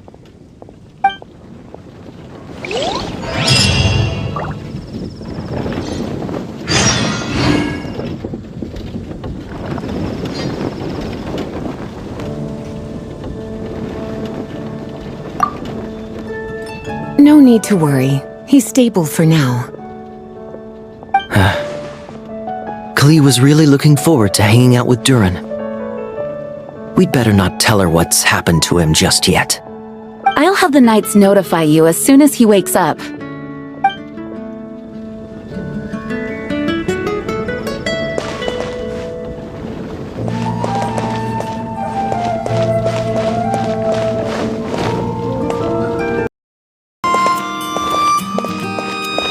Let's fly!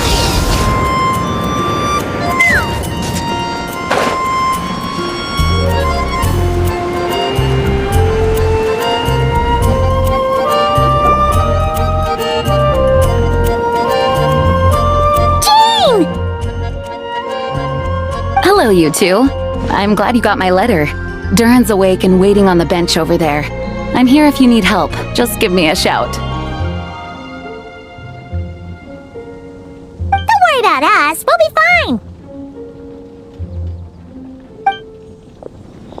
Oh, hey, you two.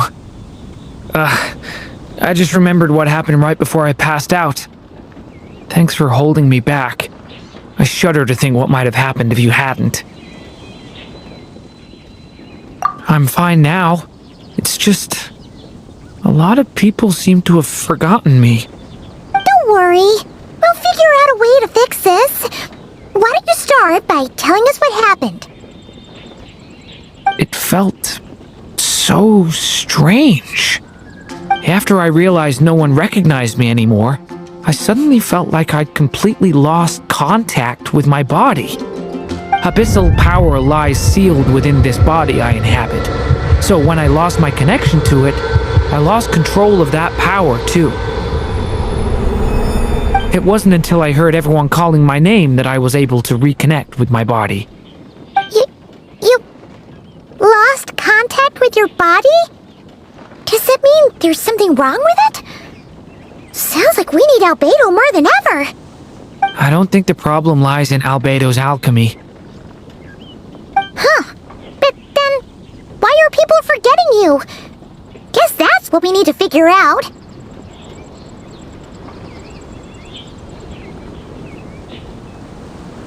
That means we need Alice for sure. But it's been ages and she still hasn't been in contact.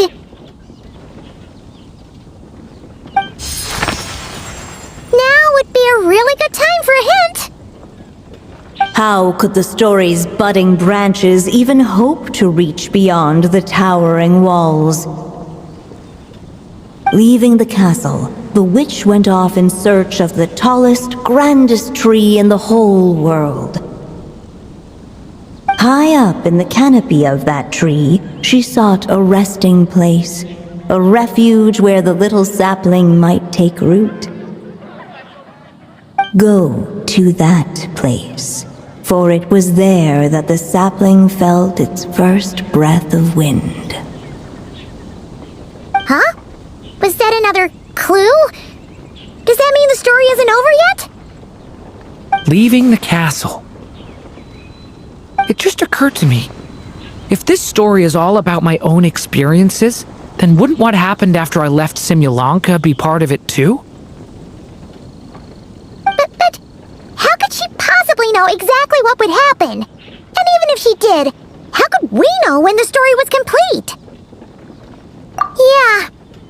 Since we can't reach Alice right now, we'll just have to get to the bottom of this ourselves. But first, we gotta figure out where this riddle wants us to go. The tallest, grandest tree in the whole wide world. Huh. The only place that ever gave me that feeling was the one I ended up in right after leaving Simulanka. They had great coffee there too, and so many books you'd never run out of things to read.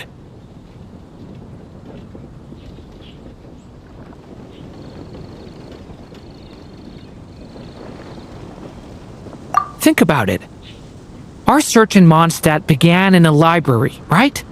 Well, Sumeru City's got one of those too, and it's absolutely huge. What do you say? Should we try looking there? Huh. That does kind of make sense. And it's not like Paimon's got a better idea. Alright, let's just give Jean and the others a heads up first. Well, it sounds like you've got a plan, so I won't interfere. All I ask is that you stay safe. Albedo won't be back for some time, and until he is, we can't know for sure how dangerous Durin might be in his current state. I'm so sorry about what happened before. Believe me, I'm not blaming you, and neither is anyone else here. If anything, it's the opposite. We're all just worried about you. Worried? About me? Come with me. I want to show you something. As soon as they heard you were awake, they all hurried over to see how you were doing. You all came to see me? A little birdie told me you're working on finishing a storybook. So maybe all those people losing their memories is just a plot twist, waiting to be resolved. Miss Lisa, you always seem to know how to put my mind at ease. Please, everyone, don't worry about me. When I get back, I'll find a way to complete my mother's story, and the one we started, too.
library hunt in Mondstadt, it's not as if Paimon was expecting this to be easy. But this... yeah... this is something else. Where do we even begin? Even the clue this time seemed kind of cryptic. Yeah. Guess the best we can do is stay on the lookout for more weird things going on.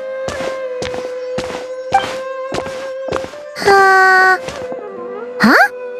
Sorry, what was that? I'm here to return Volume 5.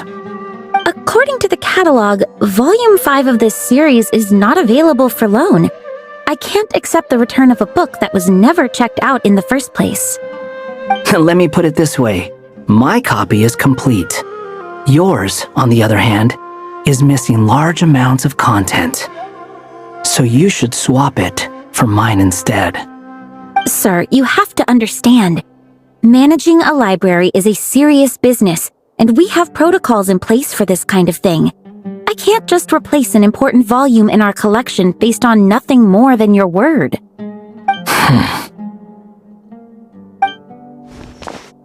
Hey! Look what the Wandering Tom dragged in! Oh, it's you.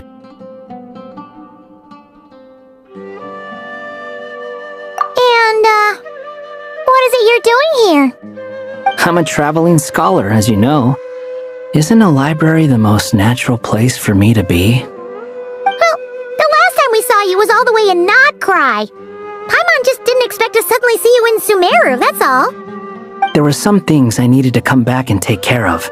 Some documents had gone missing, so I tracked them down, restored them to the original condition. And now, I'm here to return them. And considering what I'm planning to do next, it feels like a weight off my shoulders. What's going on with you, huh? You look like a kicked puppy. Hat guy! At least you haven't forgotten about me. What's that supposed to mean?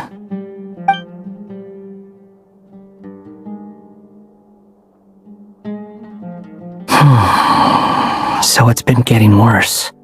Sounds like you know something we don't. After he left Simulanka, he spent some time traveling Sumeru with me.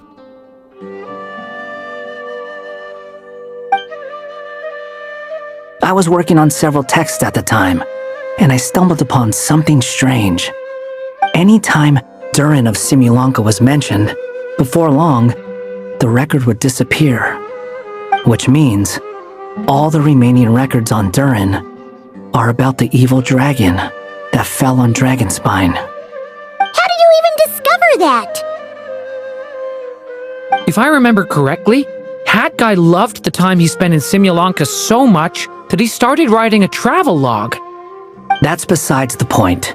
The fact is, you're not affected by the ley lines of this world. I'm sure you can grasp the implications of what that means. His case is different from mine. It's more like the world itself refuses to accept his existence. It started with a few written records, but now, it sounds like it's spread to people who never met him or didn't know him well. At this rate, the whole world might forget him altogether. The whole world? But that includes all my friends in Mondstadt, and even Hat Guy, too. So that's what you've been worried about all this time? Why didn't you just tell me? There are more important questions right now, like figuring out how to fix this.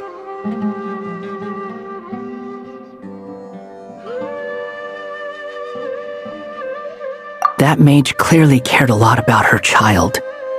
She left that book behind for a reason.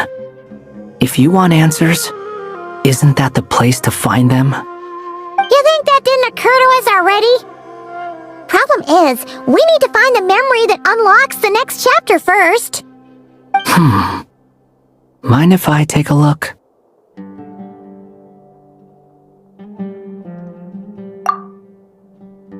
I just want to know what secrets this book is hiding. Besides, I've run into a bit of red tape, so I've got time. Of course! Be my guest!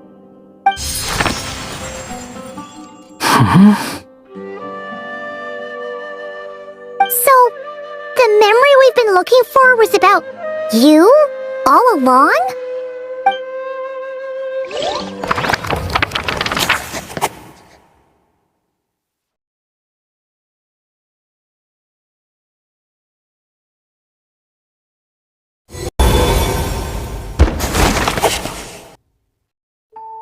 The little dragon became companions with a stray cat with dark blue fur.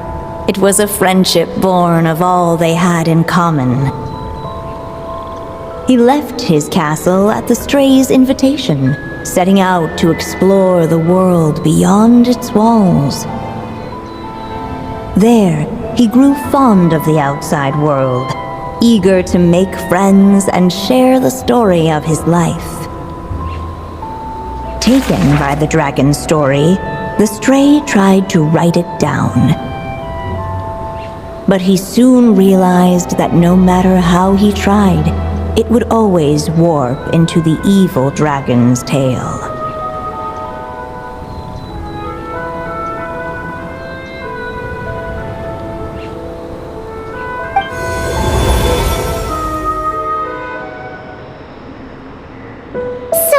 This is the world where this chapter takes place? Looks like we're at the top of some kind of gigantic tree.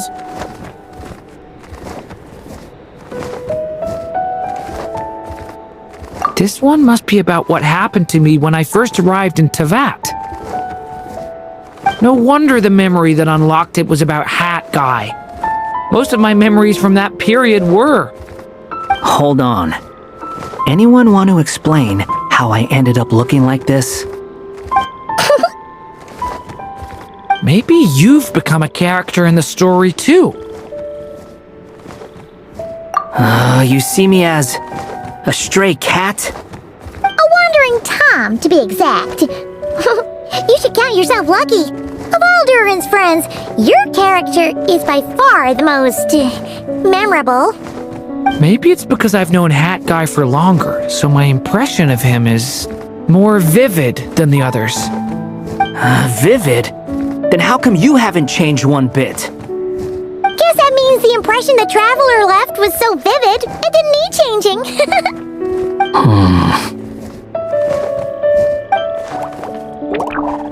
Hello, everyone! Ready for today's adventure? It's the storybook, Durin! Oh. So you're not playing yourself in this one? Does that mean the two of you have even more memorable roles to play? Where are we going today, kitty cat? Whatever. Just follow me. Same as always. Okie dokie! Can we chat along the way? If you have something to say, just say it. Was that seriously how the two of you communicated when you first got here? Yep. Anyway, how do we get ourselves out of here? Usually, the narrator gives hints to help us figure out what to do. Speaking of which, about time we got some of those, don't you think? The story's vines had woven themselves together into a giant tree, the boughs of which a little storyless dragon now paced, homeless among its leaves. He had to find a way to leave this place and set off in search of a home of his own. If he stayed, the world would erase him from its memory altogether. To leave this place? But where am I supposed to go? The little dragon felt completely lost. Just like the vines, the road ahead branched off into different directions, twisting and turning before disappearing into the mist. But as luck would have it, a prophetess waited up ahead. Perhaps she might know where each path might take him.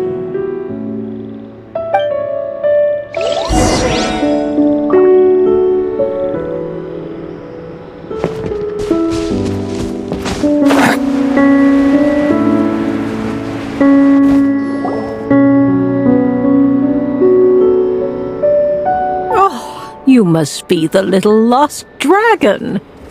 It's true. My friends and I are lost. This meeting was no accident.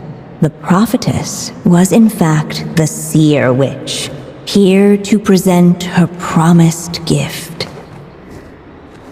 The seer witch? Oh yeah! That's Mona's teacher, right? The old hag? Insolent child. I am the seer witch, your prophetess, not some old hag. Sorry! Now, little lost dragon, I have come to bestow the gift I once promised. A prophecy. A prophecy? Hear me now, for my prophecy is this. One day, the dragon from beyond the castle shall be reborn, and none may avert its coming. The wind took the prophecy and swept it off into the distance, and so the little dragon was shown a path to wander. As far as I remember, once that alchemist from Mondstadt learned about the prophecy, he chose to stand with you against the evil dragon. So, what does any of this have to do with you being forgotten? Oh, wise witch of prophecy! Could we trouble you with another question? As enigmatic as she was elegant, the seer witch spoke no more, for her thoughts had long since returned to the starry firmament above. Just when we actually needed her. The seer witch was my mother's friend, so the prophecy she just gave should turn out to be helpful. Well, it's not like we've got better options. But, if all we need to do is leave this place, which path should we take? Why don't we take a look around?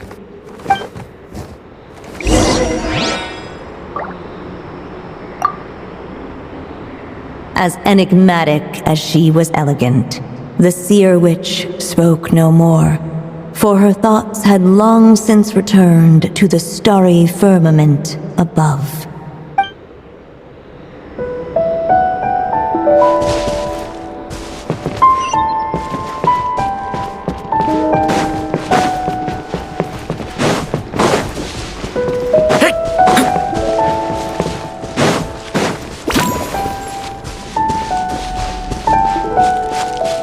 The wind kept blowing, but the little dragon had not yet resolved to follow it. Before him lay a foggy path, and where it might lead he could not tell.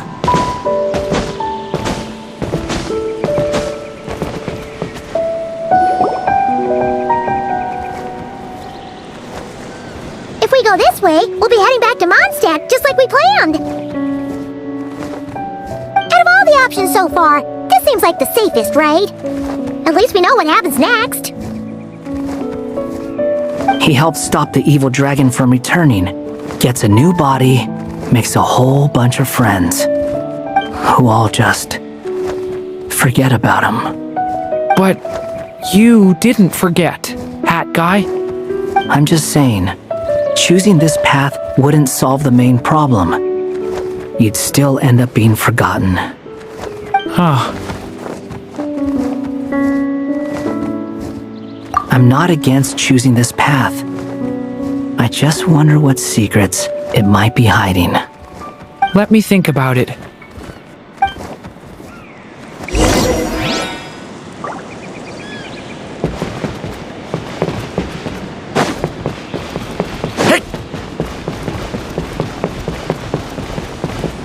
I still think you should keep going, little dragon. If you leave the castle, you can accomplish something amazing and make a bunch of friends along the way. Really? Then let's go!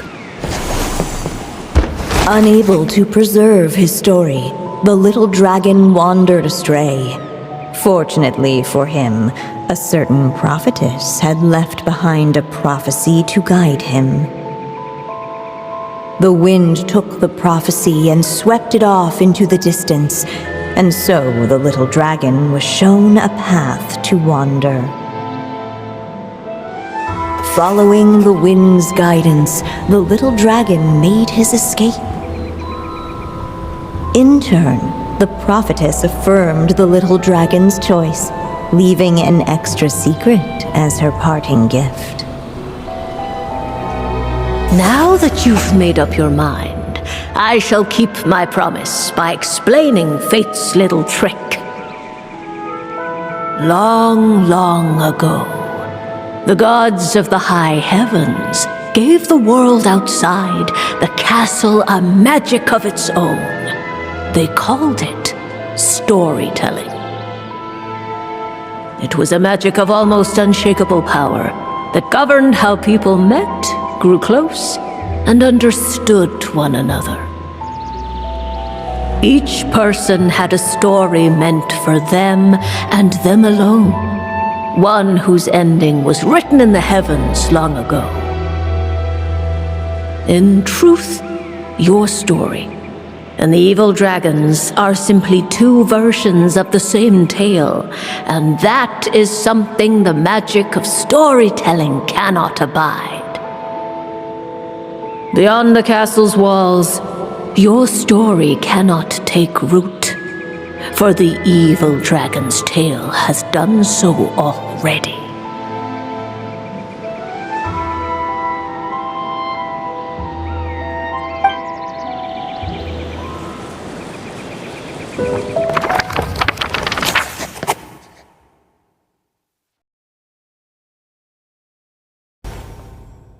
So, that was the secret?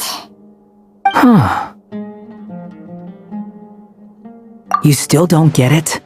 Simulanka Durin and Tevat Durin share a special kind of connection. Their fates are mirror images of one another. While they were in two separate worlds, there may have been some mutual influence, but their fates were independent. But when Simulanka Durin came to Tevat, a version of his fate already existed there. So, how can two fates exist at the same time? The answer is, they can't. The rules of this world don't allow it.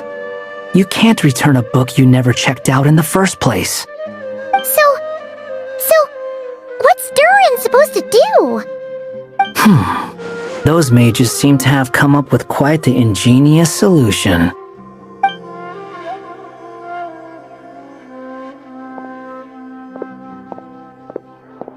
I'm here to make a return.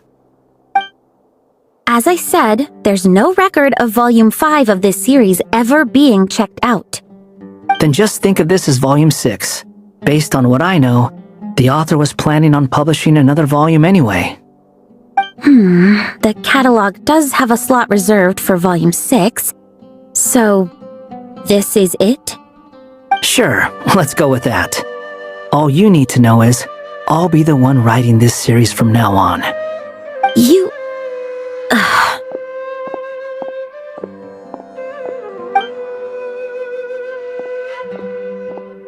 What are you up to this time? Remember the red tape I mentioned before? Well, I just took care of it. Now, I guess you'll be off to see your alchemist friend? It should be pretty obvious by now. He has the answers you're looking for.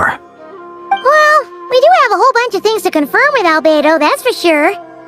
But didn't Jean say he'd be gone for quite a while? I'll join you. Just let me know when it's time to go.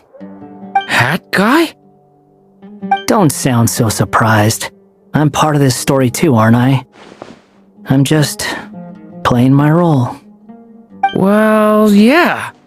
But it's not that. I just feel like you want to help, but something's holding you back. When I first realized you were being forgotten by the world, I thought it might be because you spent too much time with me. I even thought cutting our ties might be the only way to fix it. Why would you think that?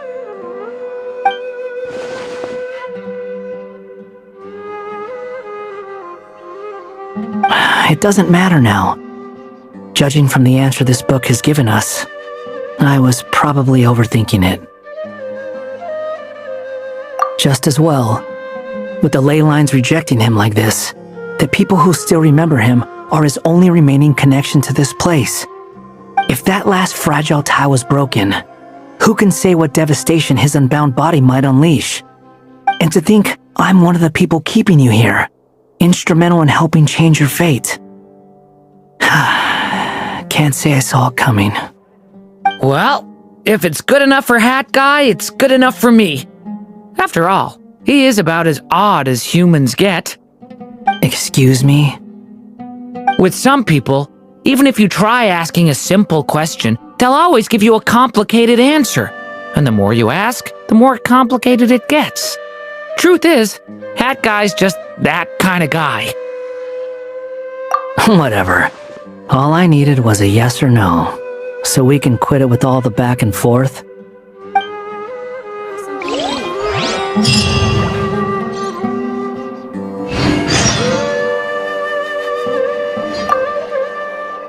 If you feel like stepping back into the story, just come find me.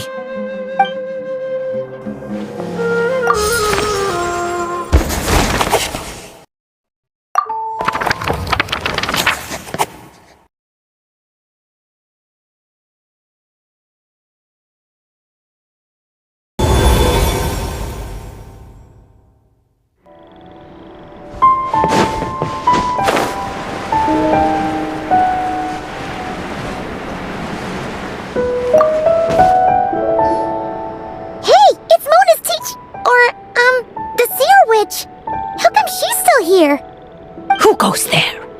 Can you not see? I am busy stargazing. Ah! Hey, since we've got the chance, why don't we ask her to read our fortunes too? After all, according to the book, her prophecies are meant to be super accurate. The only thing is, Paimon's not sure how we're gonna convince her to do that. How dare you? You take my fortune-telling for some kind of street performance? Sorry. Paimon's just curious how accurate it is. Very well, then. I'll show you what my wisdom can do. Come forth, Silver Sprite. Let me see what fate has in store for you. Ooh.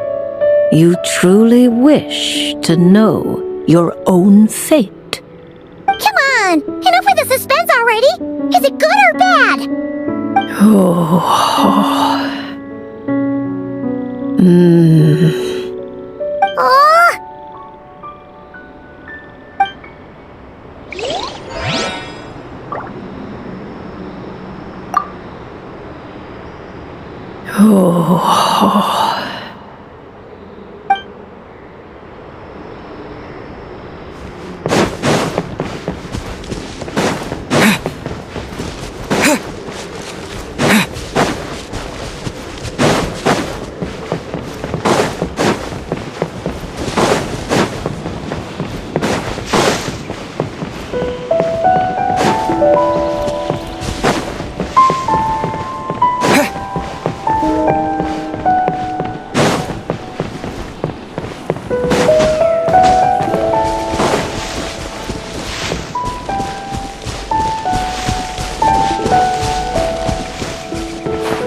I'm sticking around for the next few days. So, when it's time to go, you know where to find me.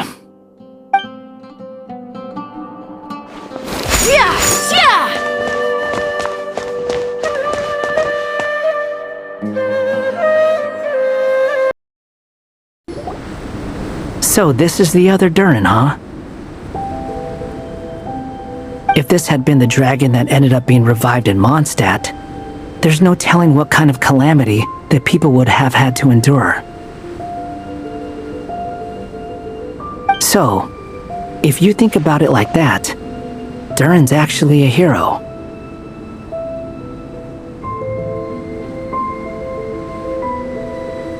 No, I'm just a little envious, that's all. Not everyone gets a chance to be a hero. Actually, most of the credit belongs to Rubedo.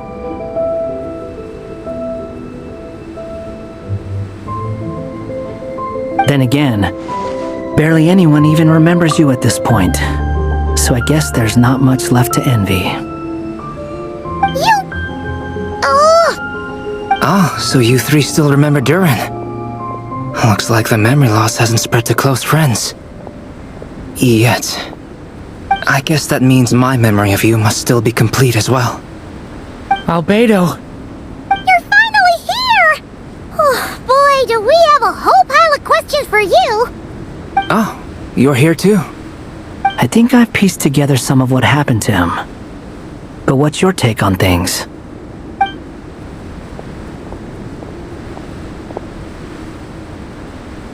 Master Jean filled me in on what happened, and I've got a few theories. But let's get on the same page first.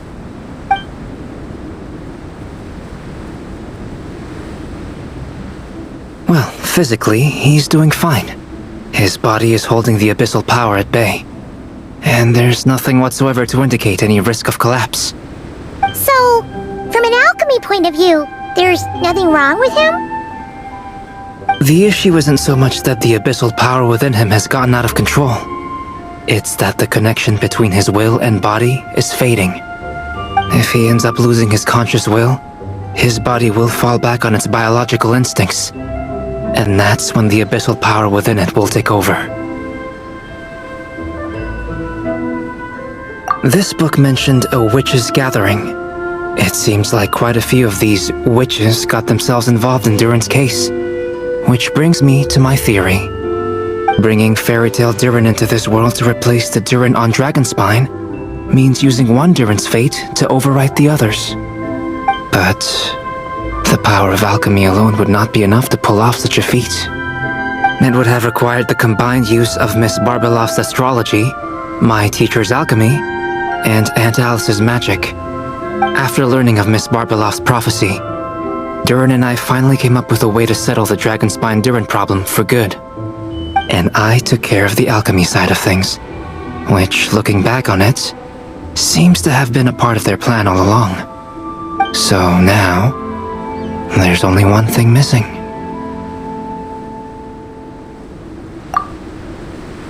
As for the fate theory our friend in the hat just mentioned, I still can't figure out how any kind of magic could possibly influence the fate of Tevat. But I'm certain that the answer lies within this book. So, the reason Alice had us complete this book was to make that magic possible? A form of magic powerful enough to rewrite fate itself. Well, we've no time to lose. I just need to take a look at the book. The next part of the story most likely relates to me. So the memory that unlocks it must be connected to me too. Huh?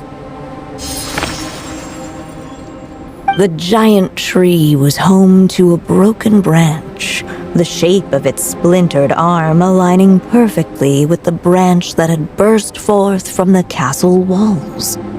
Join yourself to that broken bough, for there you may take root at last, and henceforth bask in the sun and rain of the world beyond the castle. But first, fetch the stickiest clay and let it bind the scar of the break. I see.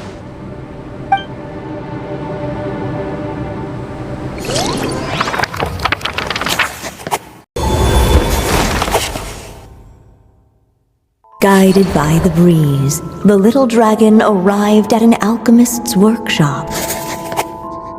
There he was greeted by a clay figure, a child molded by the sage witch's hands.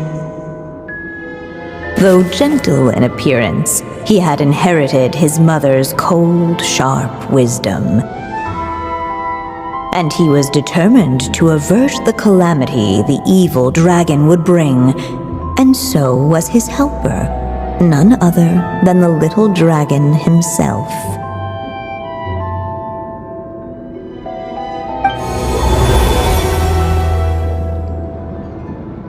What is this place? It looks like it's modeled after an alchemist's workshop. Or rather, a cliched stereotype of one. Albedo? Hold on. Why do I look like this? Oh, yeah! We forgot to tell you. Basically, the characters in the story are reflections of how Durin sees them. At least you're still human-shaped? Well, since Cat Guy has taken on a different appearance too, that must mean the two of us are both characters in the story. But you, Paimon, and Durin haven't changed at all. You must be special figures in some way. I'd like to know more about that too. But seeing as none of them can explain it, let's just concentrate on moving the plot forward.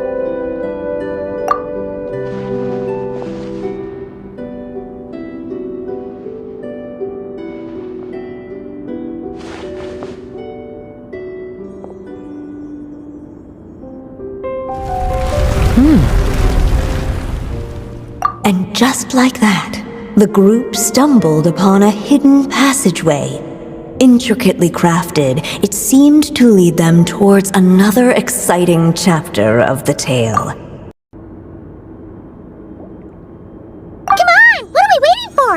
Next chapter? Here we come! Ouch!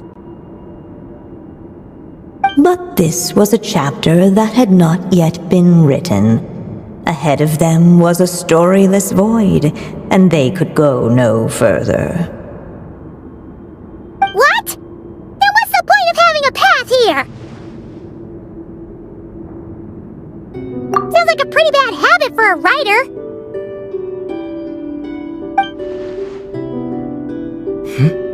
Over here! I found something. What the clay figure found was none other than the evil dragon's heart itself. Though the creature had perished long ago, its heart was still there, pulsing away and growing warmer with every beat. And the clay alchemist knew what it meant. That the evil dragon would return one day, just as the prophecy had foretold. Yet, guided by his mother's wisdom, he foresaw another fate.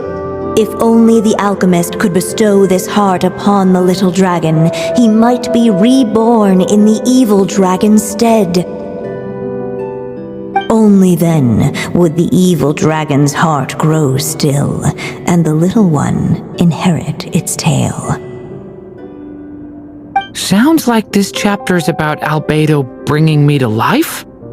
If that really was the solution, though, this would have been over the minute I finished the transmutation. So why is Durin still being forgotten? There has to be some other reason. Yeah, I'd like to explore the area a bit more.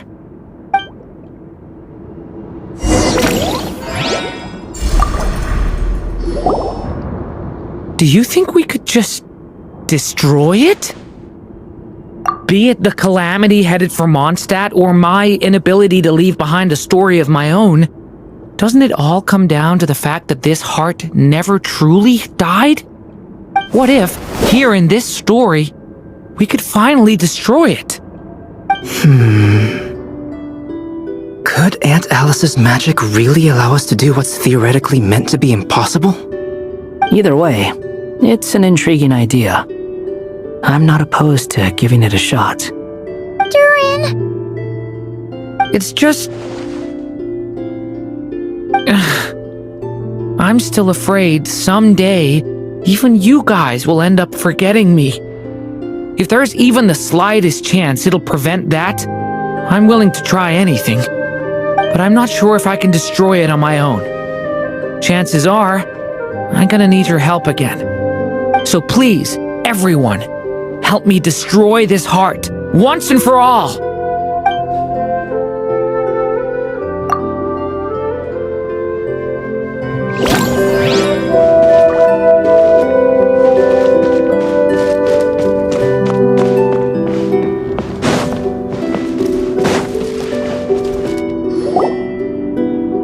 Returning to the castle. I just never thought crossing over into a new world would create so much trouble. All I wanted was to make some friends. I'm starting to think I kinda miss being in Simulanka. You might look back on it with fondness, but if I were you, I wouldn't miss it. Why? Sometimes, moving on with your life comes at a cost. But that's better than going nowhere at all. You don't have to worry, Durin. No matter what problem you face, there will always be a solution. Okay. Sometimes I wish I could just go back and see it again.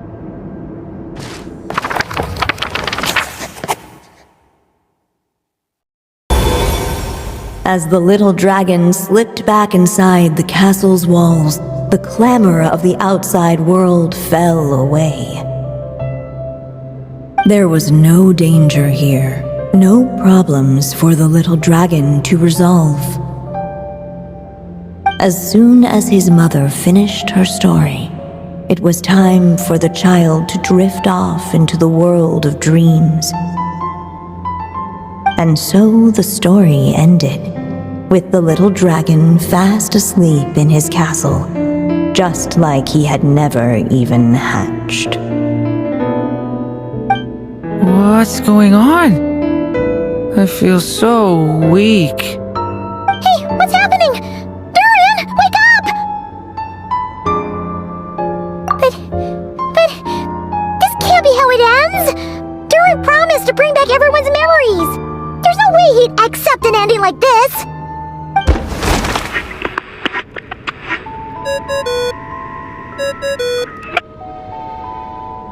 Hello, children. If you're hearing this recording, it's because you've reached a certain ending. You may have noticed that little Durin's experiences have been written into the pages of this book. Well, you should know that in the same way, its ending will also be written onto him. So be careful, because triggering a bad ending could be somewhat problematic. Let me guess, you're upset that I didn't warn you earlier? Don't worry though, I've thought it all through. I built a very special feature into this book, just for you, the witnesses of this tale. So, go ahead, see if you can turn back the pages. If you're not happy with the ending you've reached, just flip back a few pages and let the tale unfold once more. Pretty incredible, huh? That's the power of magic.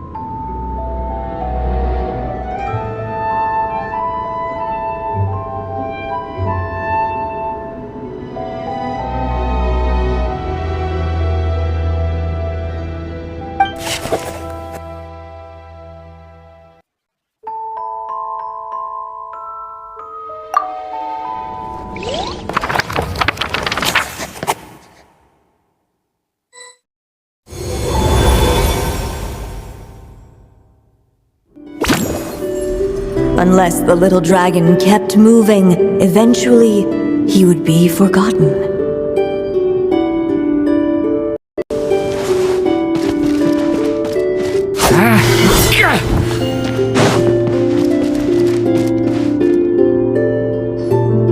If we go this way, we'll be returning to the castle.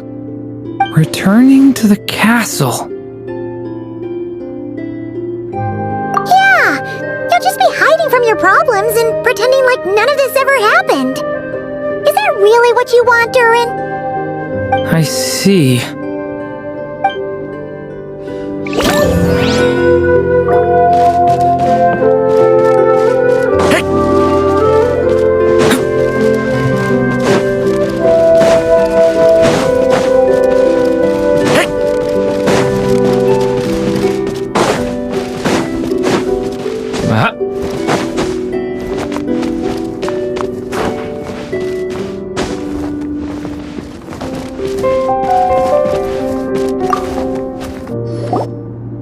There you are!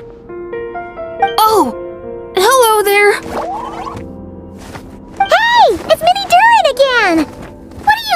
cold up in here.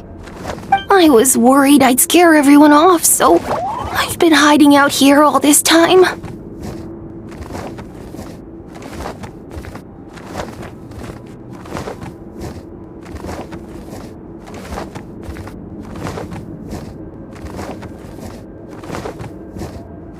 You must be really nervous, huh? I guess I am a little nervous, but I'm also excited.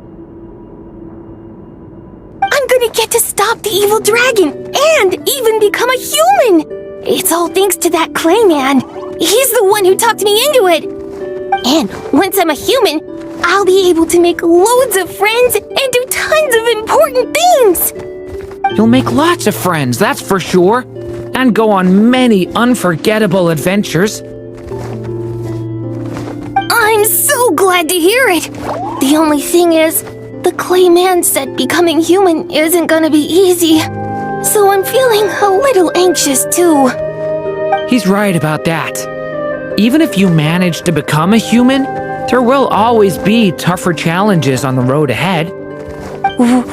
Really? But even so, your friends will be there to help you. Oh? Then I'm not afraid. Funny, isn't it? After talking to you, I'm not afraid anymore either. So, are you ready now? Yep, I'm ready to become a human. What the clay figure found was none other than the evil dragon's heart itself. Though the creature had perished long ago, its heart was still there, pulsing away and growing warmer with every beat. And the clay alchemist knew what it meant. That the evil dragon would return one day, just as the prophecy had foretold. Yet, guided by his mother's wisdom, he foresaw another fate. If only the alchemist could bestow this heart upon the little dragon, he might be reborn in the evil dragon's stead. Only then would the evil dragon's heart grow still, and the little one inherit its tale. At last, the little dragon accepted the evil dragon's heart, and a new life came into being. The evil dragon's heart beat in his chest, and the little dragon's soul guided him forward. Thus did the prophecy hold true, even as fate had been rewritten. And so was the little dragon born anew.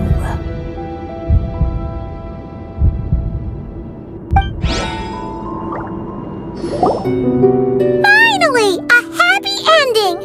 That must be the last step, right? Woohoo! We completed the story!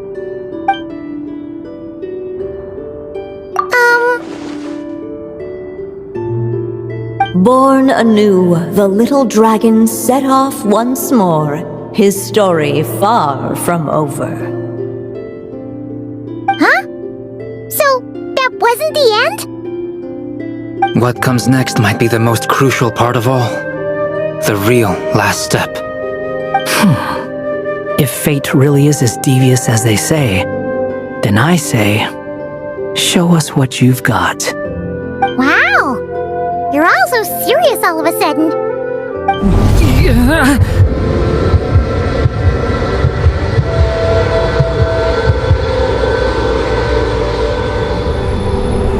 Durin, are you alright? The evil dragon's heart was now one with the little dragon, yet the dark power within it still lingered. Would the little dragon dare to hold this power back, or would he simply give in? Hey! What kind of question is that? Of course he's gonna control it! What choice does he have? Time is running out. So, would the little dragon dare to hold this power back? Only simply give in. What's up with the narrator?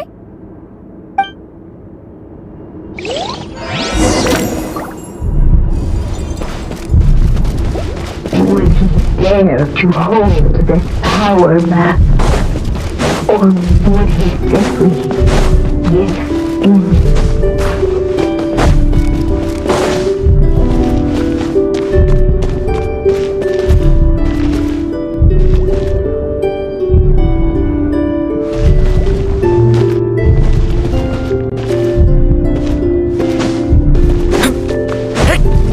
Ahead of them would he dare to hold this power map?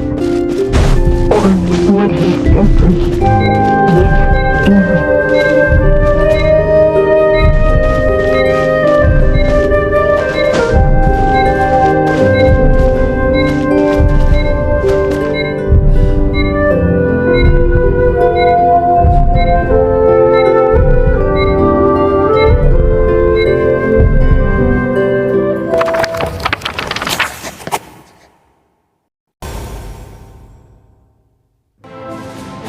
The little dragon was at an impasse, and the dark power within him surged like a tide.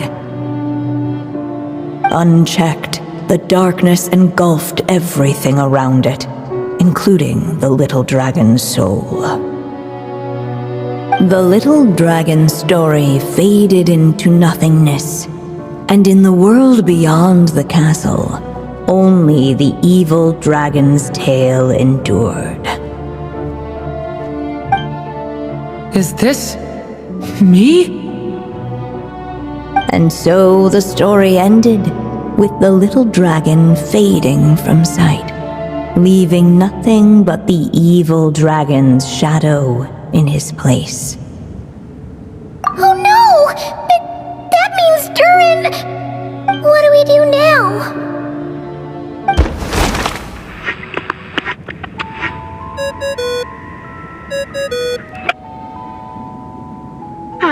Looks like you've discovered another possible ending. Do not lose hope. You just need to keep searching, for there are possibilities that only you can bring to life.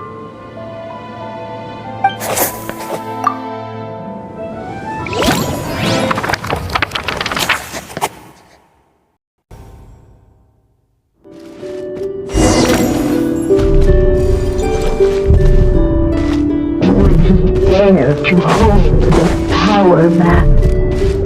Or would... The little dragon and his companions blank. Blank again. Huh? What's going on?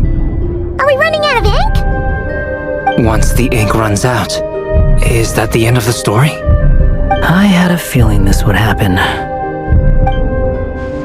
What's happening to the others? Now that the story's ink was spent, all that lay ahead were blank pages.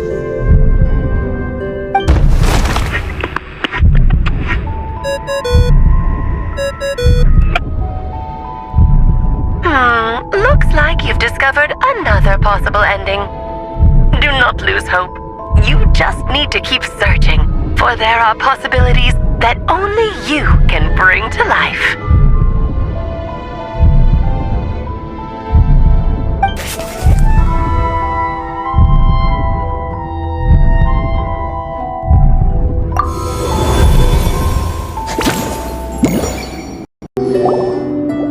What's going on here? Why isn't the story letting Durin just suppress the abyssal power? It keeps getting stuck.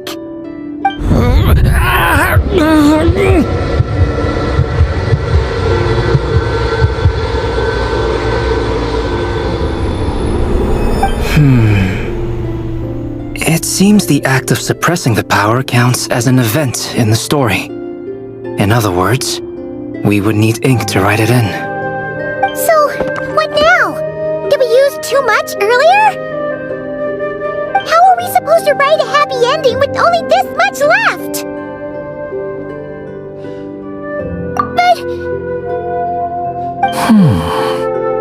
Well, this is Durin's story.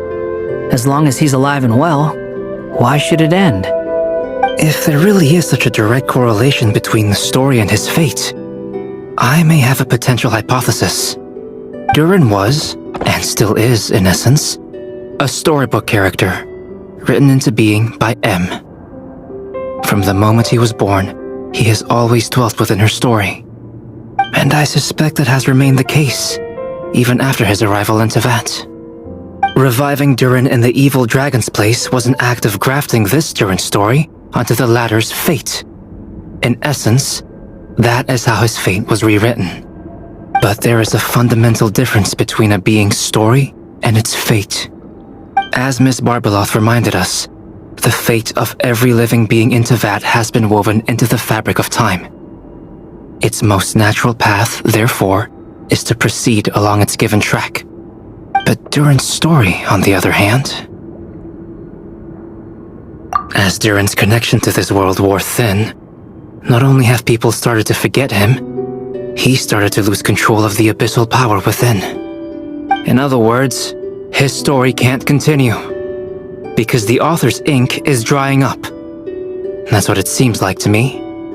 It would seem the little dragon had made a group of fine friends indeed. Save it. The question is, are you here to help him, or stand in his way? This is as far as the story can go. What path will you choose?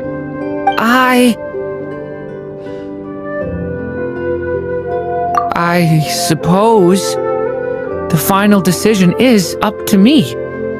It's hard to believe I never actually left my mother's story. If that's true, I'd like to go there and see for myself. By there, I take it you mean the blank pages of the unwritten chapter ahead? But we still don't even know how Alice's magic works. If Durin belongs inside the story, then going outside of it to some unwritten part, isn't it too risky? I'm not afraid. I second that. It would seem this is one answer you need to go seize for yourself. So be it. Whatever obstacles stand in your way, we'll tear them down together.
Gotta keep going.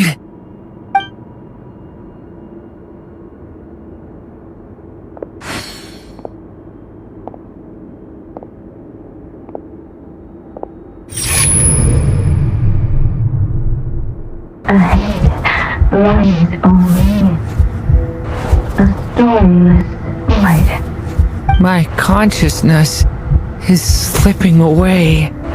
Keep going, Durin. A pure soul is your essence, not an empty void. I feel so weak. Stand tall, Durin. You are not some amorphous idea. The body I made for you is flesh and bone. Am I truly alive? Yes, Durin, but you must keep going. You're as alive and real as I am.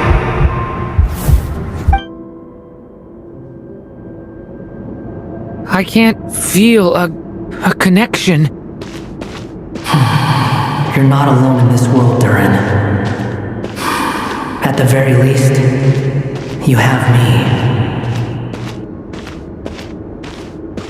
I can't remember anything. Who am I?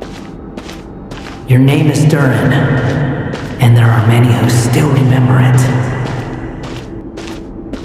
My name is Durin. You're taking too long. Come on, Durin, run! In this world, fate waits for no one. Wait! Where am I meant to go? What am I supposed to do? Go. Make your wish come true, Durin. My wish?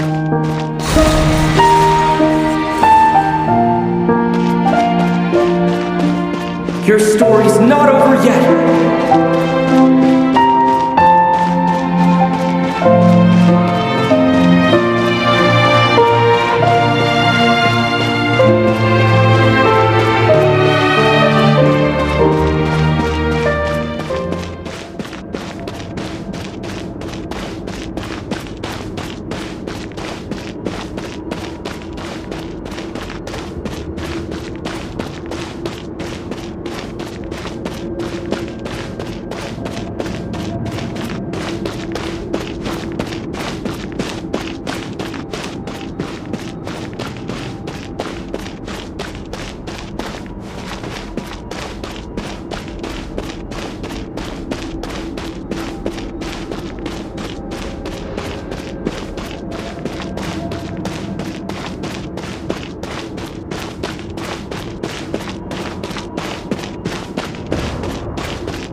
Keep going.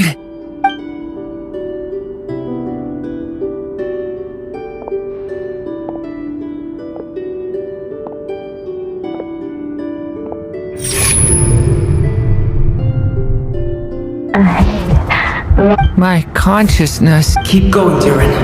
A pure soul is your essence, not an empty void. I feel so... Stand tall, Durin. You are not some amorphous idea. The body I made for you is flesh and bone. Yes, Durin, but you must... I can't feel a connection. You're not alone in this world, Durin. At the very least, you have me. I can't remember anything. Who am I? Your name is Durin, and there are many who still remember it.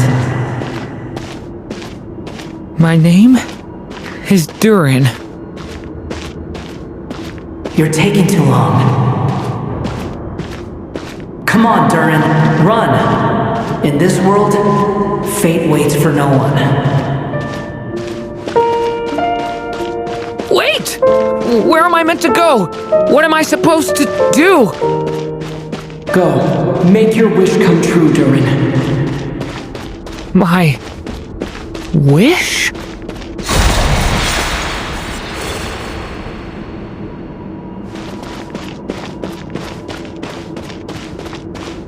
Your story's not over yet!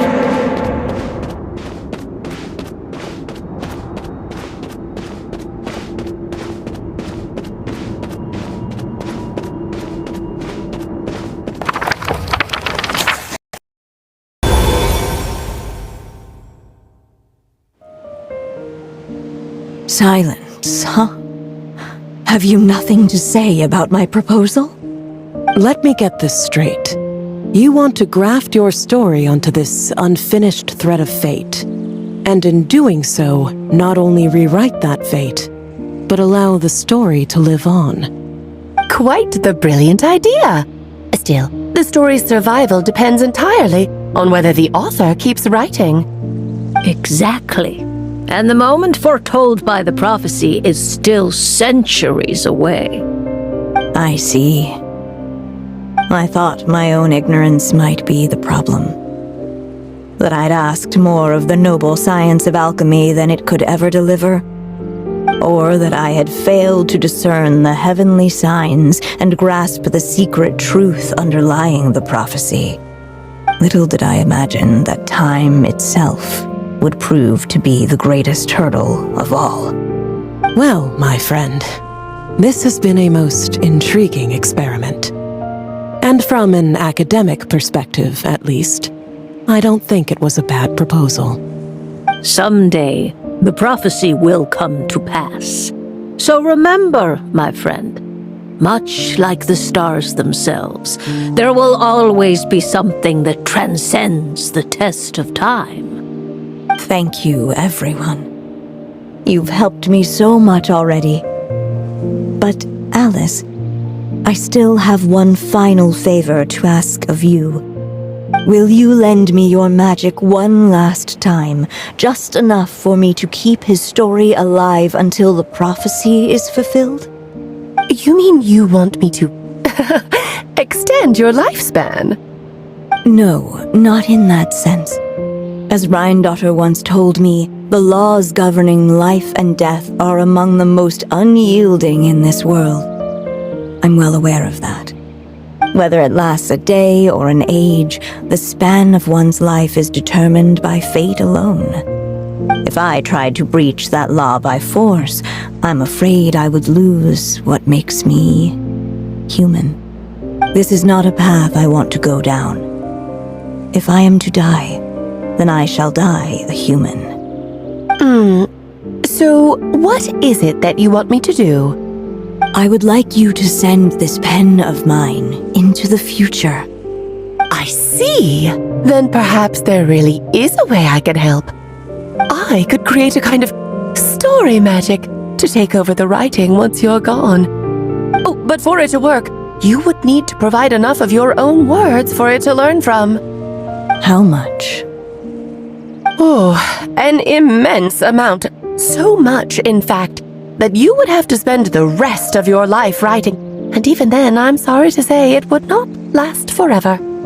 No matter how much you write, there is a limit to the number of words you can leave behind. But the world itself will never stop changing. Someday, perhaps, even your entire corpus will not be enough for the magic to continue describing this world. And when that happens, the story will end. Still, it's worth a try.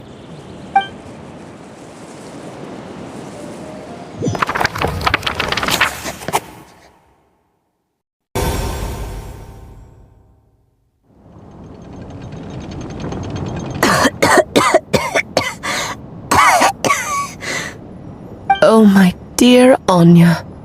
Even after all this time, you're still... Look at you. You should be enjoying your old age in peace and quiet, especially now that things are finally returning to normal after that terrible calamity. Once he leaves Simulanka, things will only get more complicated. If his story is to continue, there needs to be more material for the magic to draw upon. I'll just have to skip over some of the less important details. Anya, why do you insist on sending him out of the storybook world? Why must he face his fate into that? Why not just let him remain within the story? With my magic, even fate's curse could be undone and he could live happily ever after. I suppose. In fairy tales, all it takes is a heartfelt wish. And even a wooden puppet can turn himself into a real boy and live happily ever after. That's just how fairy tales end, isn't it? But have you ever wondered what happens to the main character after the ever after? Tell me, Alice, in your eyes, what would be a writer's greatest regret? To leave a story without an ending. Not a bad answer. It's true, many writers come to consider that their greatest regret. But I see things differently. My greatest regret is that every story I write has to come to an end in the first place. Anya. No matter how brilliantly a character shines, the moment their story ends, their potential is lost forever. For them, the story itself becomes an inescapable fate. But what if, instead, I could place my pen in their hand and let them continue the story themselves? You mean... You said it yourself. I can only leave so many words behind. Even with your magic, the idea that I could keep the story going until the prophecy comes to pass is wishful thinking at best. But I've found a way to use your magic to transform some of my finished stories into a special kind of ink.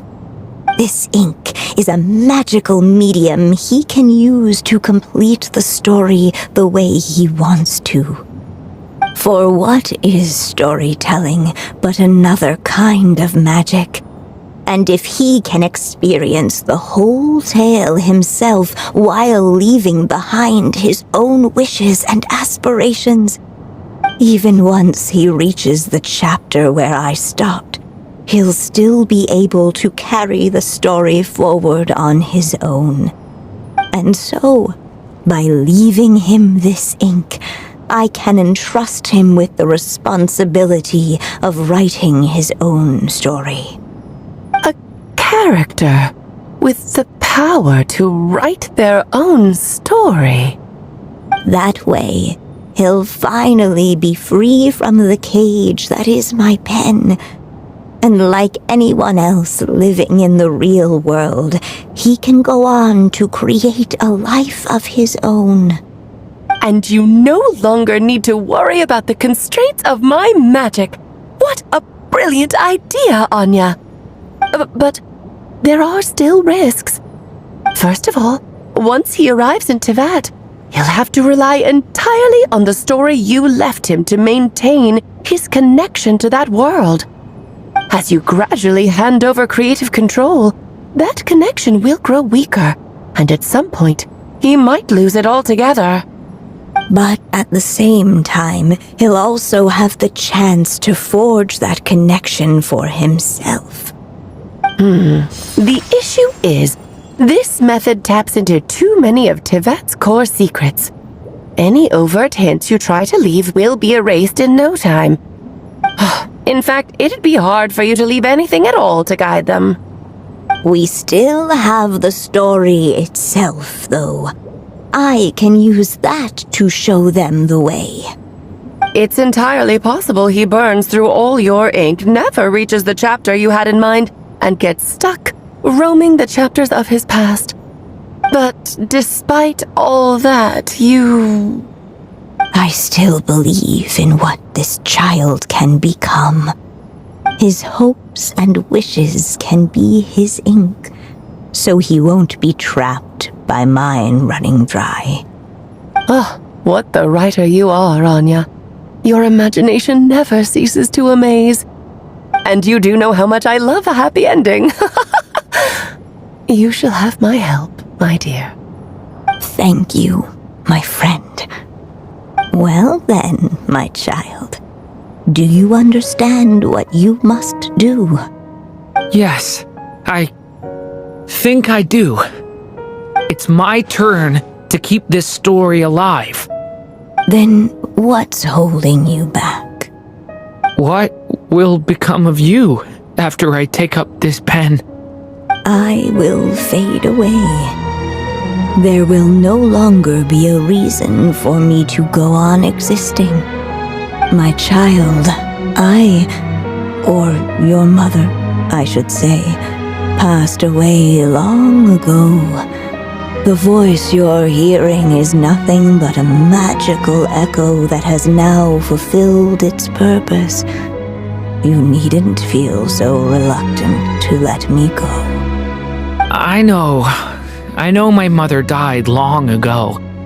It's just, when you lose your mom too soon, it's hard to tear yourself away from the stories she used to read. I guess it's a silly way of pretending she's still here, by your side. Durin. But after coming to this world and traveling it with my friends, facing all kinds of enemies together, I suddenly realized I couldn't just sit around listening to my mother's stories because I'd found a new purpose in life. Maybe this is just what growing up feels like.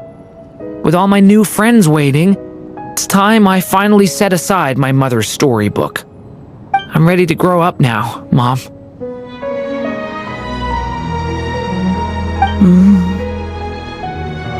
Then take this. A gift I should have given you a long time ago. You've witnessed this story from the very beginning, made your wishes, offered your blessings, and even wrote your choices into its pages. From here on out, this pen is yours. Now I ask of you, the other pillar of this story, as both its reader and its witness, will you turn the page so the next chapter can begin?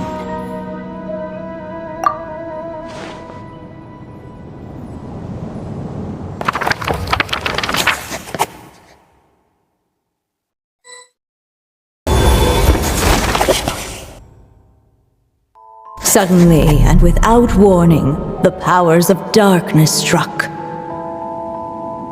The question was, could the little dragon prevail? Alas, it was here that the story witch's tale had to end. But Durin's tale, on the other hand, had only just begun. Stepping into his mother's memories, he picked up her pen. And so the story that was ending began anew. He had made up his mind to challenge the fate that barred the way ahead.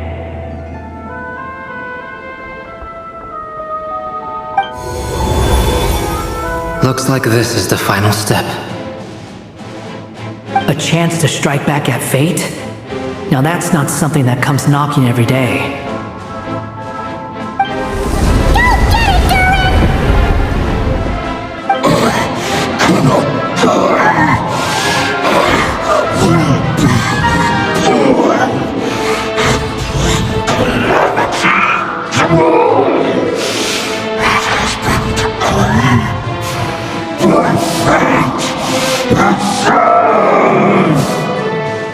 No, that fate no longer defines me.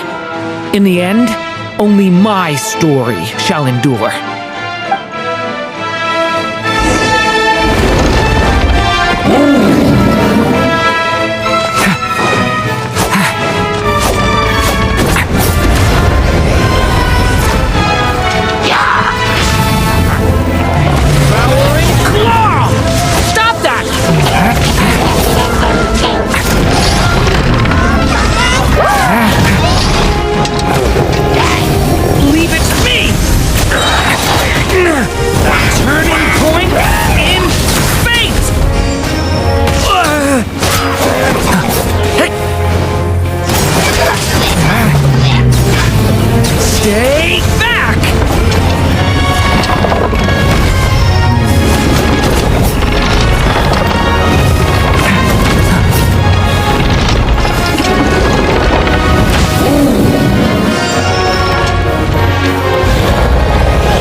This one. Here, I'll help lift you up.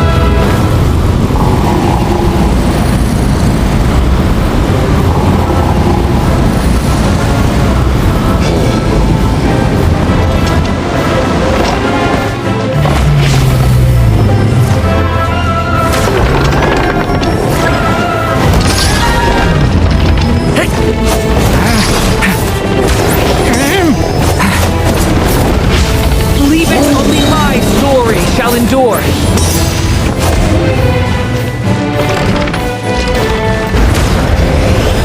The turning point in space. Watch out! Ah! No, not yet.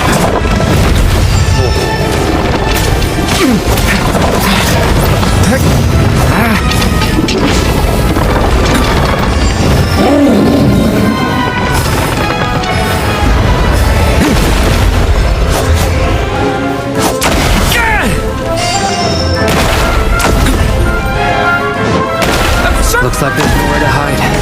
Here, I'll cover for you.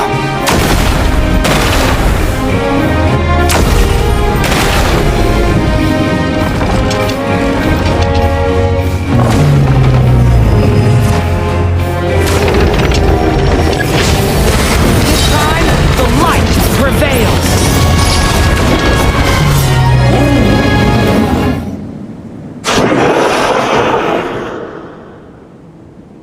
Thank you, Mom. And so it was that Durin defeated the darkness and rewrote his fate. But his story is far from over.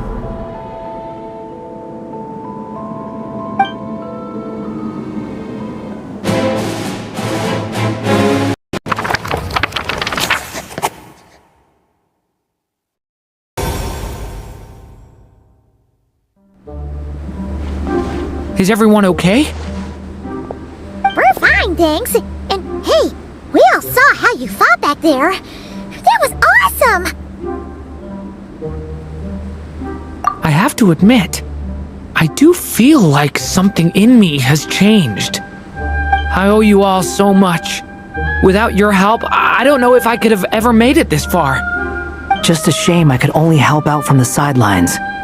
Like I said before, it's not every day that you get to put fate in its place.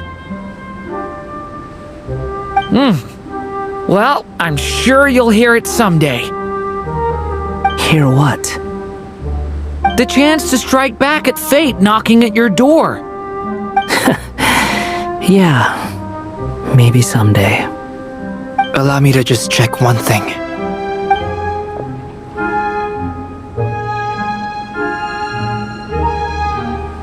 Yes. The abyssal power within you has stabilized again. And those strange symptoms you were experiencing seem to have completely disappeared. Oh, thank goodness! I wonder what it means, though. Aside from the principles of alchemy, what other law of this world governs his being? Look, it all turned out fine, so just leave it at that.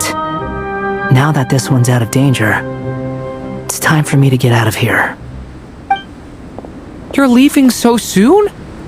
Don't humans usually throw a party after something like this? A party? Do I look like that kind of guy? Anyway, come find me again next time you're in trouble. That's what friends are for, right? In a way, though, he is right. This is Durin's moment to celebrate, not the time for academic discussions. Hey, I don't blame you for asking. And honestly, I'd be perfectly happy to talk about it. It's just, I wouldn't even know where to start. It's all right. I'm sure we'll get a chance at some point. After all, your story's only just begun. All right then.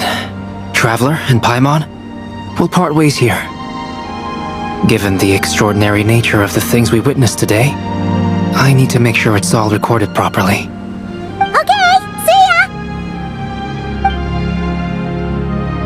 So, it's party time next! Huh?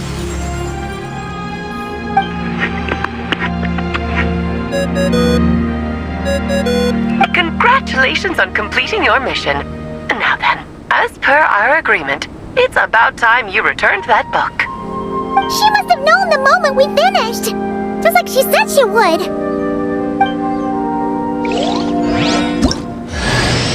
I've heard dressing appropriately is a must for socializing.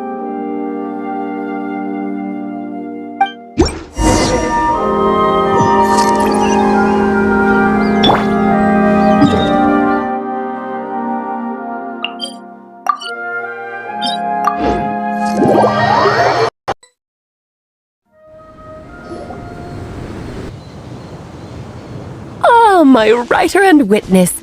It's been quite the journey, hasn't it? You had special plans for the Traveler from the start, didn't you? But of course, that goes without saying. For a story to live on, it needs both a writer and a reader. Only then can my magic take effect. I chose the Traveler as the witness because of the special nature of who he is. It's not easy finding someone with that kind of background, you know. For a moment, I even considered taking the role myself. At least it made for an interesting story, right? Huh? What are you doing here, tone-deaf bard? With the Hexenzirkel carrying out such a risky experiment in Mondstadt, it didn't cross your minds that the Animo Archon might be slightly curious? Sorry for the trouble, Lord Barbados. Think nothing of it. I dare say the Animo Archon quite enjoyed coming along for the ride. Now then, as agreed, let us see the fruits of your labor.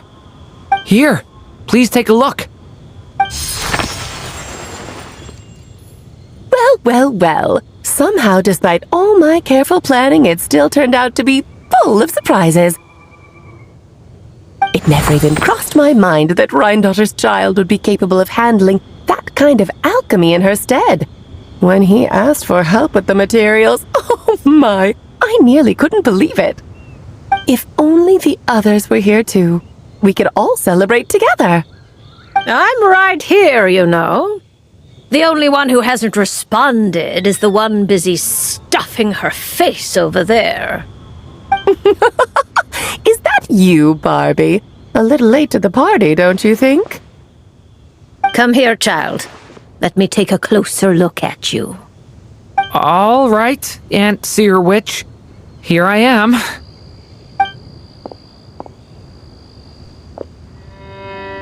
Just as I thought. This child's fate does not appear among the stars.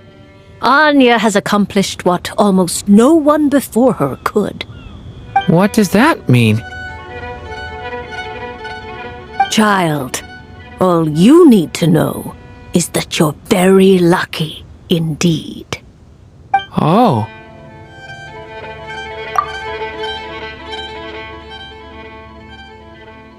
Just like how she was in the story, huh? Tell me, little Durin, what will you do next? I, for one, cannot wait to see how your story unfolds. Well, there's so much I want to do. I'm not even sure where to begin. How about settling your most recent regret?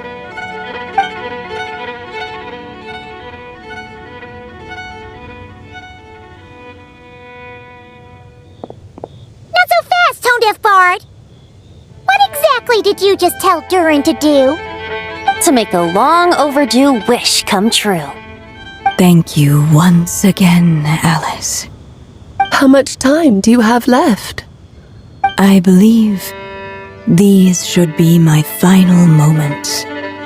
Just enough time to say goodbye to my dearest friend. This feels like having to say our final goodbyes all over again. I don't like it. Not one bit. I don't know how to respond to that. Strange. You were always such a cheerful figure in my stories. I even dubbed you the Merry Witch, you know. Oh, please. You know full well it was your stories that first taught me what true pain and sadness felt like. Aside from saying goodbye to me, shouldn't you also leave a few words for the child? Since the book will be his to continue, why don't you write him a little parting note? There's no need. His mother already did that long, long ago. All that remains is for me to convey it on her behalf.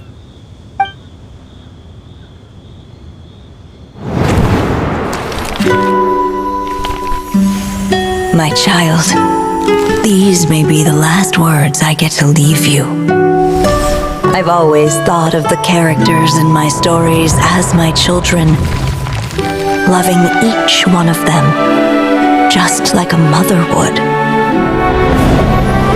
But you are the most extraordinary of them all. You alone can defy the fate of this world and write the perfect ending to my story. You alone shall leave these pages for a future I will not see. Still I say to you, fly, my sweet child. Just like a forest breeze yearns for the open sky, head into the unknown and seek an adventure to call your own. If you meet a dragon bright as 1,000 jewels, dance through the air together.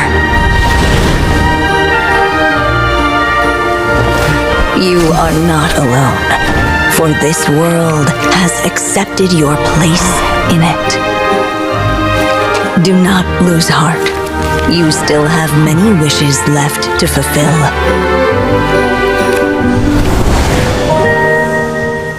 A long tale awaits you, my love.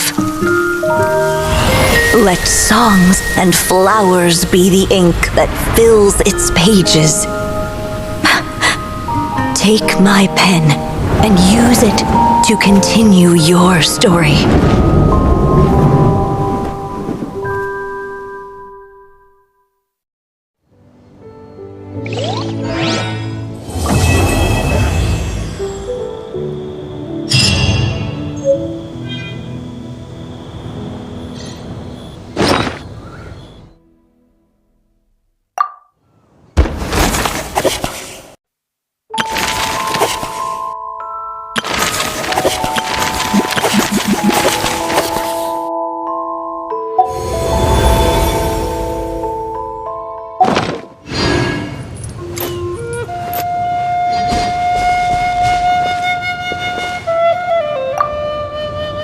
There you go! Your very own copy of the book.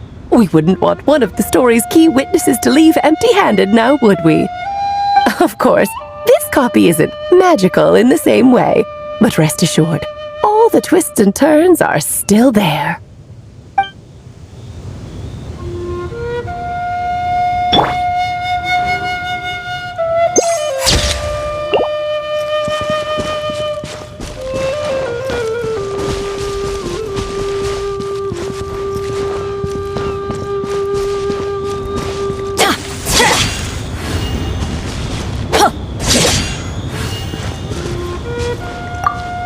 And so they flew together, Durin and Dvalin, over the skies of Mondstadt. Who'd have thought such words could ever have described a happy ending, huh?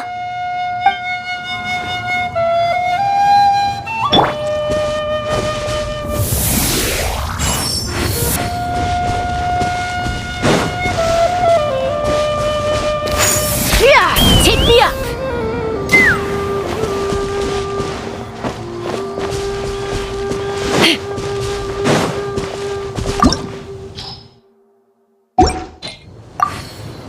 There you go. Of course, this cop...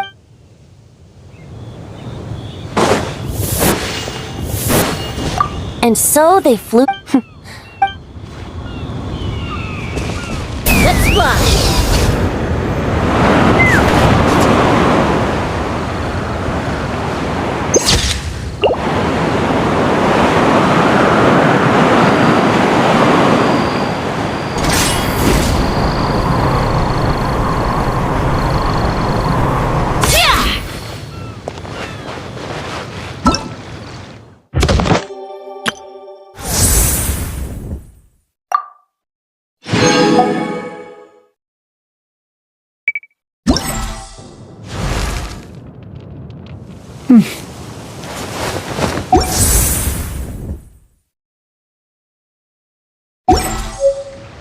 When you